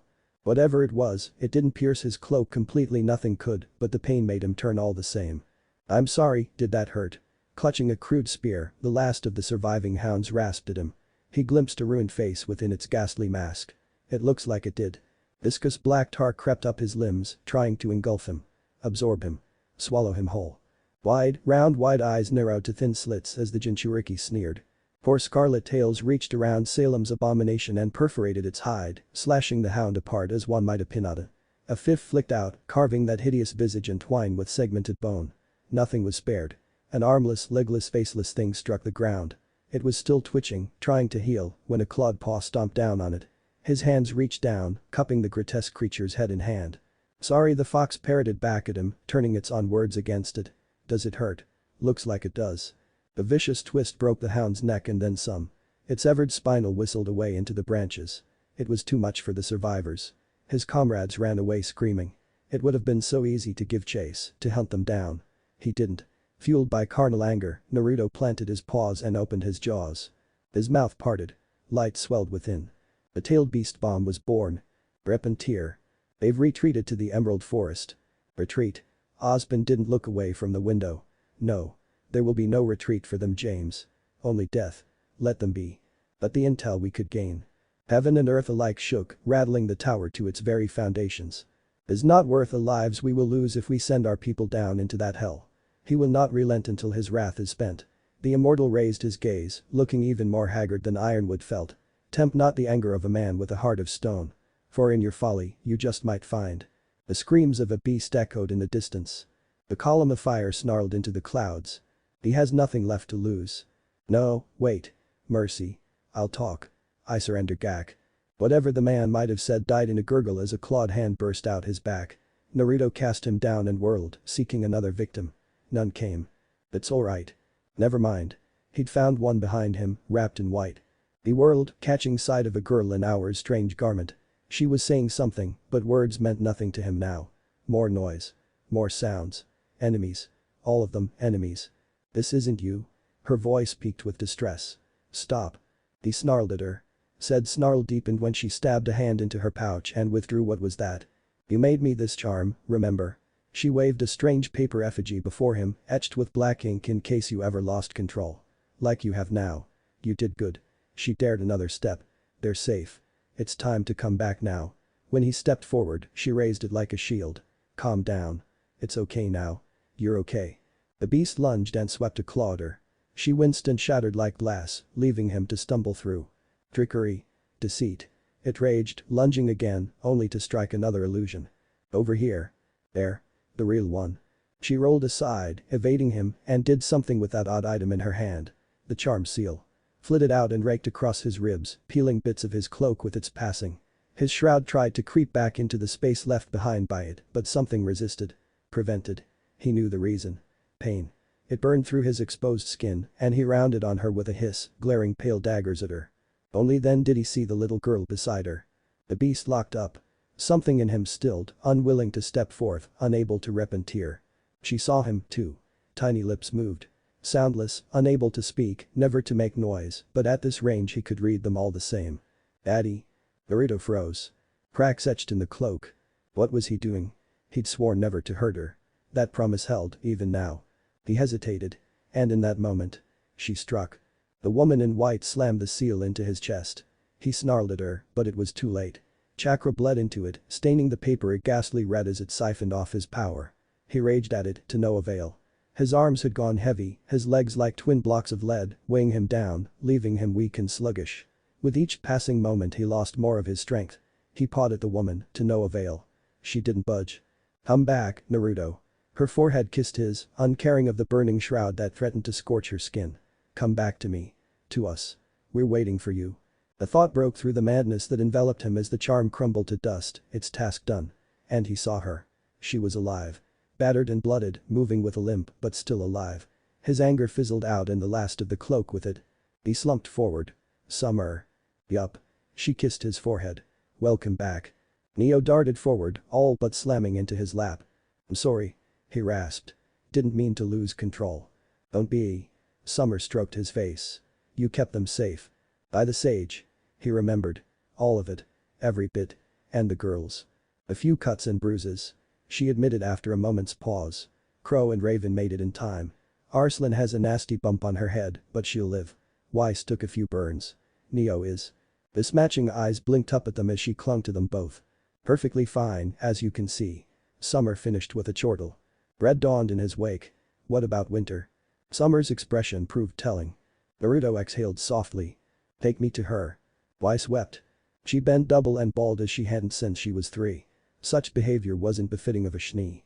Mother would have sighed, and father surely would have taken her to task when they were alive. But they weren't now, were they? They were gone. Cold and dead and in the ground. Just thinking of it made her wail even louder. There was no one left to rebuke her now. No one to chide her for such uncouth behavior. Nor would Winter. She was the last Shnee. The last of her line. Why? She sobbed into their chest. Why did you leave me alone? Winter's still body held no answers for her. This time, there was no miracle, no last-minute intervention to save her. Her lifeless form didn't budge. Somehow that made it worse. Uncle Crow and Aunt Raven had dug her out of the rubble, but by then it was too late. If shock of the blast hadn't killed Winter, then the blood loss certainly had. She'd lost an eye and an arm to the explosion besides, her still form now riddled with burn. The crude tourniquet bound her left arm, soaked through, all for naught. She'd perished without ever opening her eyes. It wasn't fair. It just wasn't fair. They'd come so far together. Weiss.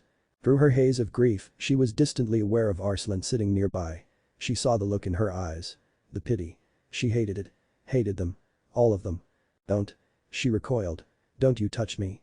What do you know of loss? This is all your fault. Arslan let her go with a pained noise, looking like she'd been slapped. Weiss ignored her and turned back to Winter's still form. She couldn't be dead. She just couldn't. Trembling palms slammed into Winter's chest. She'd seen someone do this once. This would work, right? It had to work. Enough. Raven's arm was on her shoulder. She's gone. Tears won't bring her back. Weiss batted her hand aside. Shut up. Branwen let her go. Have it your own way, then. Winter, please. I need you. Don't leave me. Pain blazed in her chest as she continued to push down on her sister's chest. It felt like her heart was breaking in two.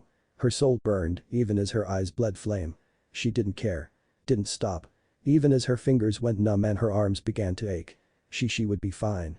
She just had to keep her heart beating. Sister, you're hurting me. Raven swore somewhere behind her. Blazing blue eyes flew open. Winter. A raspy groan greeted her. Why are you so blurry? You were dead. Her cough was weak, barely a whisper. Apparently I got better. But you stopped breathing. She gasped, remembering her wounds.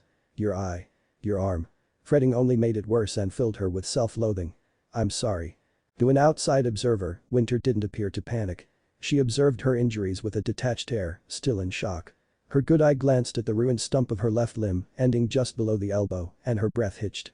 Then she wrestled it under control. A small price to pay. I can always get a prosthetic. She was being brave for her. Why? This was all her fault. If she didn't have this power. I have so much to tell you. I know. Her sister held up her good arm to forestall an explanation. I heard everything while I slept. I saw them, Weiss. Winter's tone told her of whom she spoke, even without the words. Mother, father, they were at peace. They told me to live. She pulled her into a one-armed embrace. Then you dragged me back. Weiss blinked. Me. Only then did she truly notice what had taken place. Her sister's good eye was glowing. More than that. A faint light seemed to pulse from the burns covering her left eye. Realization broke like the dawn a moment later. Had she given her sister the power, somehow? No, she still felt it within her. Lesser perhaps, but still present nonetheless. And yet the knowledge still burned. Now they'd hunt Winter, too. An ugly knot of anger coiled in her chest. I hate them. Why won't they leave us alone? Because we have something they want. Winter pulled her close with her good arm. It's alright. We'll show them what happens when they mess with a Schnee. Her arm tightened around her, tucking her head close. She heard the ice in her words, colder than any blizzard. We will show them all.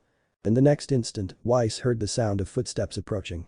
Naruto slammed through the clearing, Summer half a beat behind, Neo riding on her shoulders. Weiss immediately noted the former's burns and the ragged tears in his clothes.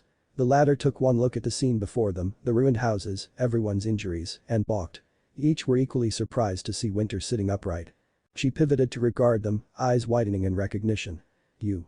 Well, Summer offered a weak laugh of her own. All's well that ends well. For crying out loud, Naruto sniffed once. Frowned. You split the power with her, didn't you? Weiss winced. Had she? Maybe it was an act of instinct on her part. The desperate desire to save her sister made manifest by her power. She couldn't be sure and she certainly didn't know how to do it again. Even now a part of her soul ached as if she hacked away at it. Winter must have known it too, because she put on a brave face and managed an even weaker salute. Winter Schnee at your service, sir.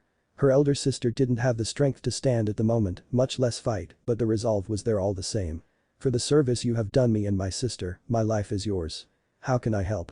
Someone snickered. It took Weiss a full 3 seconds to realize it wasn't Miss Summer, Neo, or even Arslan. It was Naruto. Weiss balked at him. The man with the heart of stone, who scarcely so much as smiled in her presence for days now, was actually laughing. He clamped a hand over his mouth, to no avail. His shoulders convulsed with barely restrained mirth, and that was it. He threw his head back and guffawed openly at the shattered moon. Arslan winced. Ah, Dad, you alright there? Neo shook her head and offered a soundless shrug of her own. Great. Summer puffed out her cheeks in mild indignation. Now look at what you've done. You broke him. Finally, the blonde palmed his face and shook his head. Not this time, Fate. Weiss blinked. I'm sorry. It's nothing. He wiped a tear from the corner of his eye and chortled one last time. Just a thought. Damp blue eyes turned to regard the ruin of Summer's cottage. I think a move is in order. That look became a wince now when the roof caved in. Alright, maybe more than a move. How do you girls feel about staying in Beacon for a bit? Neo perked up. Arslan squeaked. For real? Yes, for real. Where's Raven? We need a portal. Instantly, she heard Branwen tut at her. I'm here. Damn Slavid River. Weiss flopped down with a sigh, the last of her stamina bleeding away. Winter patted her back and she took solace in it. She hated their enemies. That much was certain. But she didn't hate this. Certainly not. Oh gods. She'd have to apologize to Arslan and the others, but later. Once she was rested. This was her family now. Her heart belonged to them. For better or worse. Wincing a little, she climbed to her feet and dusted herself down. Will there be baths? We're absolutely filthy. Do you ever wonder what happened to that poor boy? What made him this way? When he began prioritizing the needs of the few over the many. I won't say it's selfish. It isn't. I doubt he's even aware. He simply cannot bring himself to care about people as he did before. Fill his life with light, Summer. Give him the peace he craves. He deserves it after all he's been through. Osban. Hearts of Hope, The Return. Beacon. Naruto would give credit where it was due, Arslan really could run when she wanted to. The moment their airship set down she was off like a shot. Leaping across the tarmac, eyes ablaze. Literally. Naruto could see them glowing with fresh fire from here. He could have echoed Summer's shout in that instant. Called for the wild child to slow down. He chose not to, if only because he understood how she felt. Poor girl had been cooped up too long after their ordeal with the hounds. They all had. Small wonder she wanted to stretch her legs. Arslan Alton. You slow down this instant, young lady. Their girl did no such thing of course. She was a child and children loved to run whenever they got the chance. You'll never take me alive. Came the accompanying cackle. Rebellion. Honestly. Weiss huffed as they traipsed after the energetic girl. I don't see the appeal of hey. Let go of my arm. She yelped as her fellow maiden doubled back, caught her by wrist and hauled her toward the distant spires of Osban's school. A stoic Winter moved to follow them, then paused. Naruto didn't miss the way she glanced back at them, the way her lone eye sought his and Summer's, almost as if asking for permission. Made him feel as responsible for her as he did those girls. Someone so young shouldn't suffer scars like that. He wished he could give her back her eye and arm. But he couldn't now, could he? He was only good for killing. His throat closed and for once, words failed him. Instead he waved her on. Sure enough, she followed the girls at a sedate pace. And there they go. Summer cracked a rare, rueful smile. Don't you want to join them, Neo? Situated between them, the little shook her head soundlessly and clung to both their hands. Her intents were clear. She wasn't going anywhere. Time to face the old man, then. Naruto let Summer and Neo tug him along, gaze drifting for the foggy spires above. The tall towers of Osban's academy had never been more welcome than they were now. They'd be far safer here than they'd been back at the cottage. Oz might be a paranoid old bastard, but they still shared a common enemy, no more than ever. Salem would be a fool to strike here. And even if she did, they had the forces to rebuff her. She couldn't be allowed to have the maidens, now more than ever. Maidens meant relics. Put all four of them together and no, he'd rather not take his chances with a pair of pricks like that. He'd never met the brother gods. After all Osban had told him, he had no desire to. They needed stay far, far, far from Remnant. And if they came here, he would kill them too. He was good at killing. That part of him, at least, hadn't atrophied after all this time. If only he could find a way to kill Salem herself. This would all be so much easier. His lips pursed at the thought. No, don't think about that. He had a purpose here, to protect these little lights, these small seasons, until they could stand on their own. That would be what, maybe 10 more years of training, if not more. Irrelevant. He dismissed it not a moment later. Matter how long it took. He had to be good for that much at least. Self-sacrificing as always. When will you learn? He grit his teeth and ignored the fox. Ah, but there was Osban now. He could see the old wizard awaiting them in the plaza, hands braced upon his cane. Not alone at that. He'd brought Raven and Crow along, too. And there was little Yang playing with Arslan and the Schnee sisters, while the bemused Tai looked on with one watchful eye. No surprise there. Yang had been starved for attention just as much as his girls these past few days. Mama Raven was a protective raven, he'd found. Nobody was going to harm her little chick. Not on her watch. Summer nudged him with his elbow, tugging him back to reality. He followed her gaze and found Neo looking longingly toward the other girls. Go on. He gave her a nudge. Have fun. The matching eyes snapped to him. She tilted her head. Yes, I'm sure. A rusty laugh escaped him. You've earned it. Her eyes burned with flame as she dove in to hug him and Summer both. Osban stepped to him. You look awful. He almost laughed. Almost. You should see the other guy. A beat of silence passed between them. And then. It's good to see you safe, my friend. He held out a hand waiting for him. Rest assured, you and yours will be protected here. Naruto stepped in and clasped it, knowing they really were. With classes out for the year and a generous contingent of soldiers courtesy of Ironwood, Beacon was a veritable fortress. They had the run of the campus until Oz could move them to safer location in the interim. Plenty of time to get the kids trained up to a reasonable degree before they moved them to a secure location. This is the first time we've had 3 maidens in, well, generations. He watched the trio race about with a bemused smile, humming a little as Team STRQ fussed over them. I never thought I'd see the day. He didn't much like his tone just then. Made him worry, it did. You want to separate them? After all the effort you went through to gather them? Perished the thought. The comfortable silence stretched between the two immortals once more. Naruto counted to 9. And then. You have something for me, don't you? Yes. Sure enough, Ozpin turned to face him, looking more than a little chagrined. I hate to ask this of you so soon after what happened, but my spies have found something. An irritable flash of indignation seared through Naruto's heart. As ever, he stomped down on it until it died with a whimper. It's fine. It isn't. Summer materialized at his side to grip his arm and reel him back. He's running on fumes, Oz. Let him rest. Would that I could, but the news I've received cannot be ignored. We've word of a maiden in menagerie. Silver eyes held his for a long moment. Narrowed. Someone needs to go with him. Naruto squinted her way. They do? Why yes, she gave him a furious shake until he nodded. No going alone on this one, Buster. Not after what happened last time. I'd be more than happy to lend my services, Ozpin interjected, but you know what will happen. They did. If he took to the field, Salem would do the same. It was something of an unspoken agreement between their sides. One he wasn't sure would last much longer. She was already on the losing side and down a minion at that. With only one maiden left to be found who knew what she might do. It can't be Raven, Summer interjected, we need her here for a portal. I'll go. Naruto growled at her. You can't. What? Why the hell not? You know why. He fixed her with a baleful stare, thinking the words, but not speaking them. She read his intention a moment later and winced. Silly girl. Of course she'd forget about her pregnancy. He hadn't. It was early to be sure, but he couldn't bear the thought of her coming to harm. Nothing could threaten Ruby's birth. He wouldn't allow it. I'll go. All eyes turned to Crow and found the huntsman's hand raised high. He almost seemed surprised to have said it himself. Ozpin quirked a pale brow. Are you certain? This will not be an easy task. You may well be wailing into a warzone. You see any other huntsmen around? He lowered his arm and clamped a hand to the flask at his belt.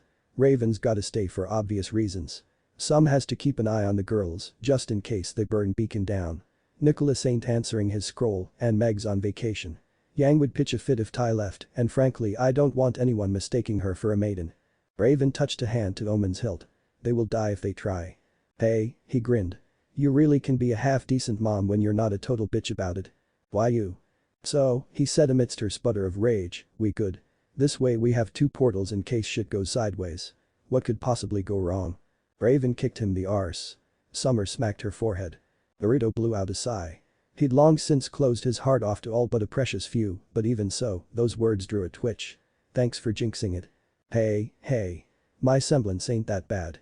The blonde brow rose. Ah. He flung up his arms. What do you care? You're practically immortal. In another life Naruto might have agreed with him. As a boy he genuinely had thought himself invincible. Untouchable. Until, quite suddenly, he wasn't. Until the knife slammed into his back. Until he'd broken his trust in others and himself alive. Now? He simply shook his head. Not immortal. Just hard to kill. Eternal youth wasn't a blessing. It was a curse more insidious than Salem herself. On that much, we can agree. Naruto craned his neck. He knew that voice. James. Had he come with the last detachment of troops? Now there was a man who understood what it meant to fight the good fight. When you had an enemy in your sight, there was only one course of action to be ahead. One shot. One kill. One swing of the axe. Simple and clean. Less emotional baggage that way. Raven clucked like her namesake. 3 men to find 1 girl. Isn't that a bit overkill? I prefer to call it a tactical response. He pivoted to face them. I may not be able to join in menagerie without starting a war, but I can give you my fastest unmarked craft. Would that suffice? Ozpin nodded. That would be sufficient, yes. Pro rolled his eyes and raised his flask. Whatever you say, Iron. Steely eyes cut his way. Branwen, if you were one of my men, I'd have you shot. Ha. A bark of laughter chazzed down the whiskey. If I were one of your boys, I'd shoot myself. Yang's hand speared into the air, cutting off the man's thunderous retort. Can I come? Raven bobbed her head. Absolutely not. Moom. And that goes double for you girls. Summer cut in, seeing Weiss and Neo raising a hand. Arslan huffed and kicked at the dirt. Oh. See, Mom. Yang remained insatiable. They want to go, too.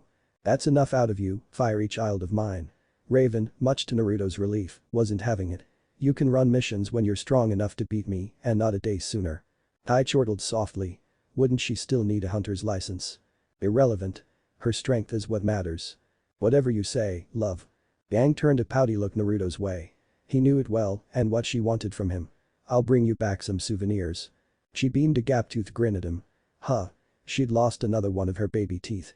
Best Uncle Eva. Crow hissed. Oi. Be safe. Summer enfolded him in a tight embrace before they could come back to blows. Come back to me. She touched a hand to her stomach. To us. The words caught up to her a second later. Raven's brow damn her shot up into her hairline. Us. All eyes cut to Summer, her face slowly suffusing a deep crimson. Crow found his voice first, the words emerging as a startled rasp. You got a bun in the oven. Summer whined. You weren't meant to hear that. Naruto was wise enough to step back. Just as well too. Because everyone went mad. The kids absolutely swarmed Summer. This is wonderful news. He couldn't remember the last time he'd seen Ozpin this happy. I never thought I'd see the day. The man whirled away, already pacing, cane taping restlessly against the stones. Any child with silver eyes is a boon to be sure, but one possessing Naruto's strength and stamina, his regeneration. Raven clicked her tongue in mild admonishment. You're doing it again, old man. Stop focusing on the future. Yes, ahem. He coughed into a fist and looked away. Forgive me. I'm just so terribly excited. Naruto blew out a sigh. I really did get involved with a bunch of oddballs this time. Another fracture etched itself into his heart of stone, joining a third, a fourth, followed by a fifth. Aha! Summer materialized at his elbow. You're smiling again. He touched a hand to his face. So it would seem. Blake looked left. Blake looked to the right. Blake didn't see a single soul in sight. She didn't like practicing where mom and dad could see here. They were afraid of this power, terrified really after her last demonstration. They loved her, but they feared the gift she'd been given. She didn't blame them. It was only natural to fear that which you did not understand. Humans and Franus were no different in that regard. It made her want to understand it. Alright. Let's see if I can do that trick again. Slowly, she raised a hand. Her maiden power responded in a strange way. The shadows stirred at her feet, responding to her will, rising like a dozen grasping hands. Her eyes burning with golden flames, the little girl made a fist. The dark tethers didn't so much skewer the wall as they did crush it. Huh. She grinned, a rare flicker of hope breaking through her melancholy. Neat. I'll say. A new voice cooed behind her. Blake whirled and caught sight of a stinger. Her eyes widened. A burlap sack slammed down over her head. And a few friends really grew and evolved over time. There are days when I look back on the last 15 years here and I wonder if anyone will remember me. If I made an impact despite never making a single cent on any of these stories. Some days were happier than others and some stories I enjoyed writing way too much. To the point where I'd stay up all night working on them. And of course, there are times when I look to the future and wonder what will become of things when I'm gone. Of course, I try not to dwell on the latter over much. I'm still alive and still writing. In an ideal world, I'd like to keep doing so for as long as I can. But old age is catching up to me, and these days, the world is filled with so much madness and death. The recent earthquake in Turkey, Syria serves as a terrible example. Even before that, so many friends and fellow writers I once knew are gone, now. Will I still be here in 20 years? 10. 5. It's a chilling thought. But for now, I'm still here, still writing. No questions this time. I think I've kept you waiting long enough. Quick refresher since it's been a bit. Young Neo equals Fall Maiden. Young Blake equals Spring Maiden. Young Arslan equals Summer Maiden. Young Weiss and Young Winter equals two halves of the Winter Maiden. As ever, I own no references, quotes, themes or memes. Spoilers for the latest episode of RWBY. Now here we go. Curious. Hearts of fear. How sad. Neo couldn't move. You've lost something most important, haven't you? She wanted to move. She knew she needed to. And now you have nothing left. So why couldn't she move? Why was she just sitting here in this chair as death came for her? Her breath hitched in her chest, rising in terrified little gasps as a dark shadow fell over her. This was a dream. It had to be. Must be. She didn't recognize this place. She didn't want to be here.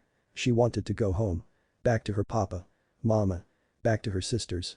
But she couldn't. Because you see, Neo was staring at a cat. Not just any cat but a terrible, awful white and black thing that laughed and talked down at her worse than her old parents ever had, like she was nothing. An awful kitty that grew and grew and grew until he was bigger than her. Big enough to pry open her mouth with its paws and then he. How delightful, it purred, teeth gone sharp, eyes blazing black. You weren't the one I was looking for, but you'll suffice. A paw pressed against her lips, seeking purchase. An empty host perfect for me to fill. And a maiden at that. My. Don't mind if I do. The crimson hand closed around the back of his head and yanked the foul feline into the air. It yowled furiously. Just like that, the spell was broken. Neo lurched forward onto her hands and knees, gasping for air. You know, a familiar voice drawled, I never liked dreams. They always give me a headache. Neo felt a boot nudge her side, ever so gently. Up you go, Neo. Her head snapped up. She knew that voice. Sure enough, it was both Naruto and yet not Naruto. He looked younger. Less rugged, the shadows gone from his eyes, hair shorter, beard nowhere to be seen. His rugged huntsman attire and weapon were nowhere to be seen. In their place he wore some kind of ghastly orange on black jumpsuit, the kind you'd find at some backwater bargain bin sale. Appa. She touched a hand to her throat, alarmed at the voice that came through. How? She had a voice here. She'd never had a voice, not once in her life. What was this place? This is a dream. Her mentor smiled down at her. You can do whatever you want here. Be whatever you want to be. He looked down at himself and grunted in mild annoyance. Although it seems some things just don't change for me. The cat clawed at his hand. Right, almost forgot about you. His brow furrowed. Scram. He threw the crazed creature away. It struck the floor with a sibilant snarl. You fool. Its back arched at him as it hissed. Do you have any idea what you've done? How long it took me to get here? She was mine. And how she's not. Papa shimmered, and for a moment he was the same rugged hunter that found her shivering in the cellar. Leave now and I'll let you live. I think not. In a blink, its fury was replaced by a decidedly caddish expression, one of smug glee. You're looking rather hollow yourself. I'll take your body instead. Naruto tilted his head. Only then did Neo truly see her foster father's eyes. They were red, here. Red as blood, his eyes bearing the black slits of some sort of monstrous beast. The cat seemed to shrink beneath his gaze. Papa only loomed larger. Was it just her imagination, or did his shadow look bigger, too? Almost like it had 9 tails. When he laughed, it was impossibly deep. And she heard the beast within. You can try. The cat lunged at him with a yowl on to bounce off his chest. What is your heart made of? It struck the floor and curled inward on itself with a pained cry. Stone. Yes. He seized it by the scruff of its neck. But stone can be many things. Cold, yes, but also strong. Unyielding. Stones crushes their enemies. Bury them. Smother them just like. The clawed hand closed around the cat's throat. I'm about. It warbled out a gasp. To smother your very existence. No. Wait. The beast thrashed in his grasp. I don't want to die. Then you should have left my daughter alone. Watch closely now, Neo. Papa turned a wan smile on her. This is what we do to our enemies. Neo nodded once. After what that mean kitty nearly did to her, she wouldn't look away for the world. Dreams are a funny thing, aren't they? He prattled as she looked on, enraptured. Neo's real, here. As am I. And so are you. Scarlet cracks crept up the cat's skin as he flooded it with red light from within. So why don't you do me a favor? He raised his voice as the curious cat began to wail in utter agony. Keep your filthy curious paws off my daughter and just die. The cat vanished in a blaze of scarlet flame, its screams echoing in the void. And that's that. Papa dusted his hands off and turned to face her.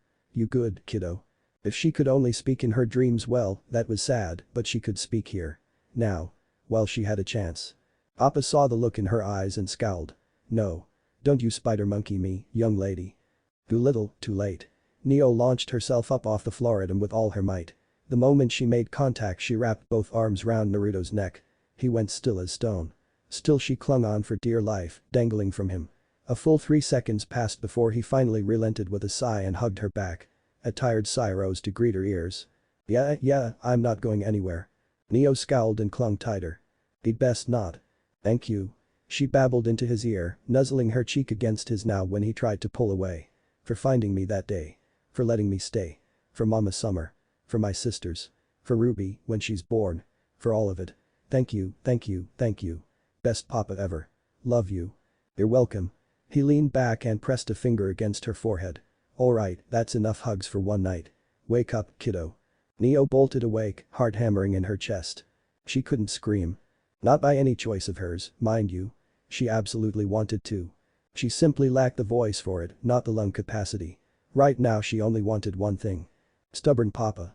Little face writ in a thunderous scowl, she flung herself out of bed, snatched up her teddy and ran for her bedroom door. From there she wrenched it open, paused for a moment to orient herself in the dim hall, found her target and booked it. She would not be denied.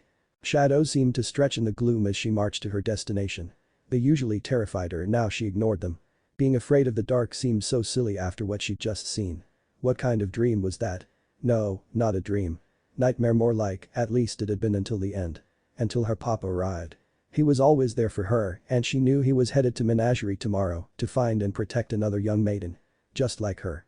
He was always giving, giving, giving without ever thinking of receiving. Now she was going to be there for him when it mattered most.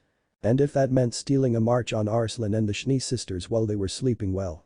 Two birds with one stone. Her siblings could sulk come morning. He was her papa first. She found his bedroom and knocked twice. Twice again when no one replied. 5 times, now. The tired groan answered. Sounded like Mama. Come in. Neo needed no further prodding. She scurried inside. Mama Summer was scrubbing at her eyes as she sat up, one hand over her stomach. Neo fought down a silent smile at the sight. A little sister. Just thinking of her made her giddy. She'd be the best big sister to her. The bestest ever. Even if Ruby wasn't related to her by blood, that didn't matter. No one would ever live the hellish childhood Trivia had suffered before running away. Before meeting her real papa. Appa looked awake right now. Further proof that her dream was real. Well? He patted the space between him and Summer. What are you waiting for? Come on up. Neo didn't need to be told twice. She jumped on them. Neo didn't care if he wasn't her real papa. He was real in all the ways that mattered. Still him. Still really real. Still her one and only dad. What if neglected Naruto saved Summer RWBY? And thanks for watching my video till the end. If you enjoy this content, then do consider subscribing to my channel and leave a like if you guys need the next part, comment down, and thanks for watching the video and see you guys in the next video.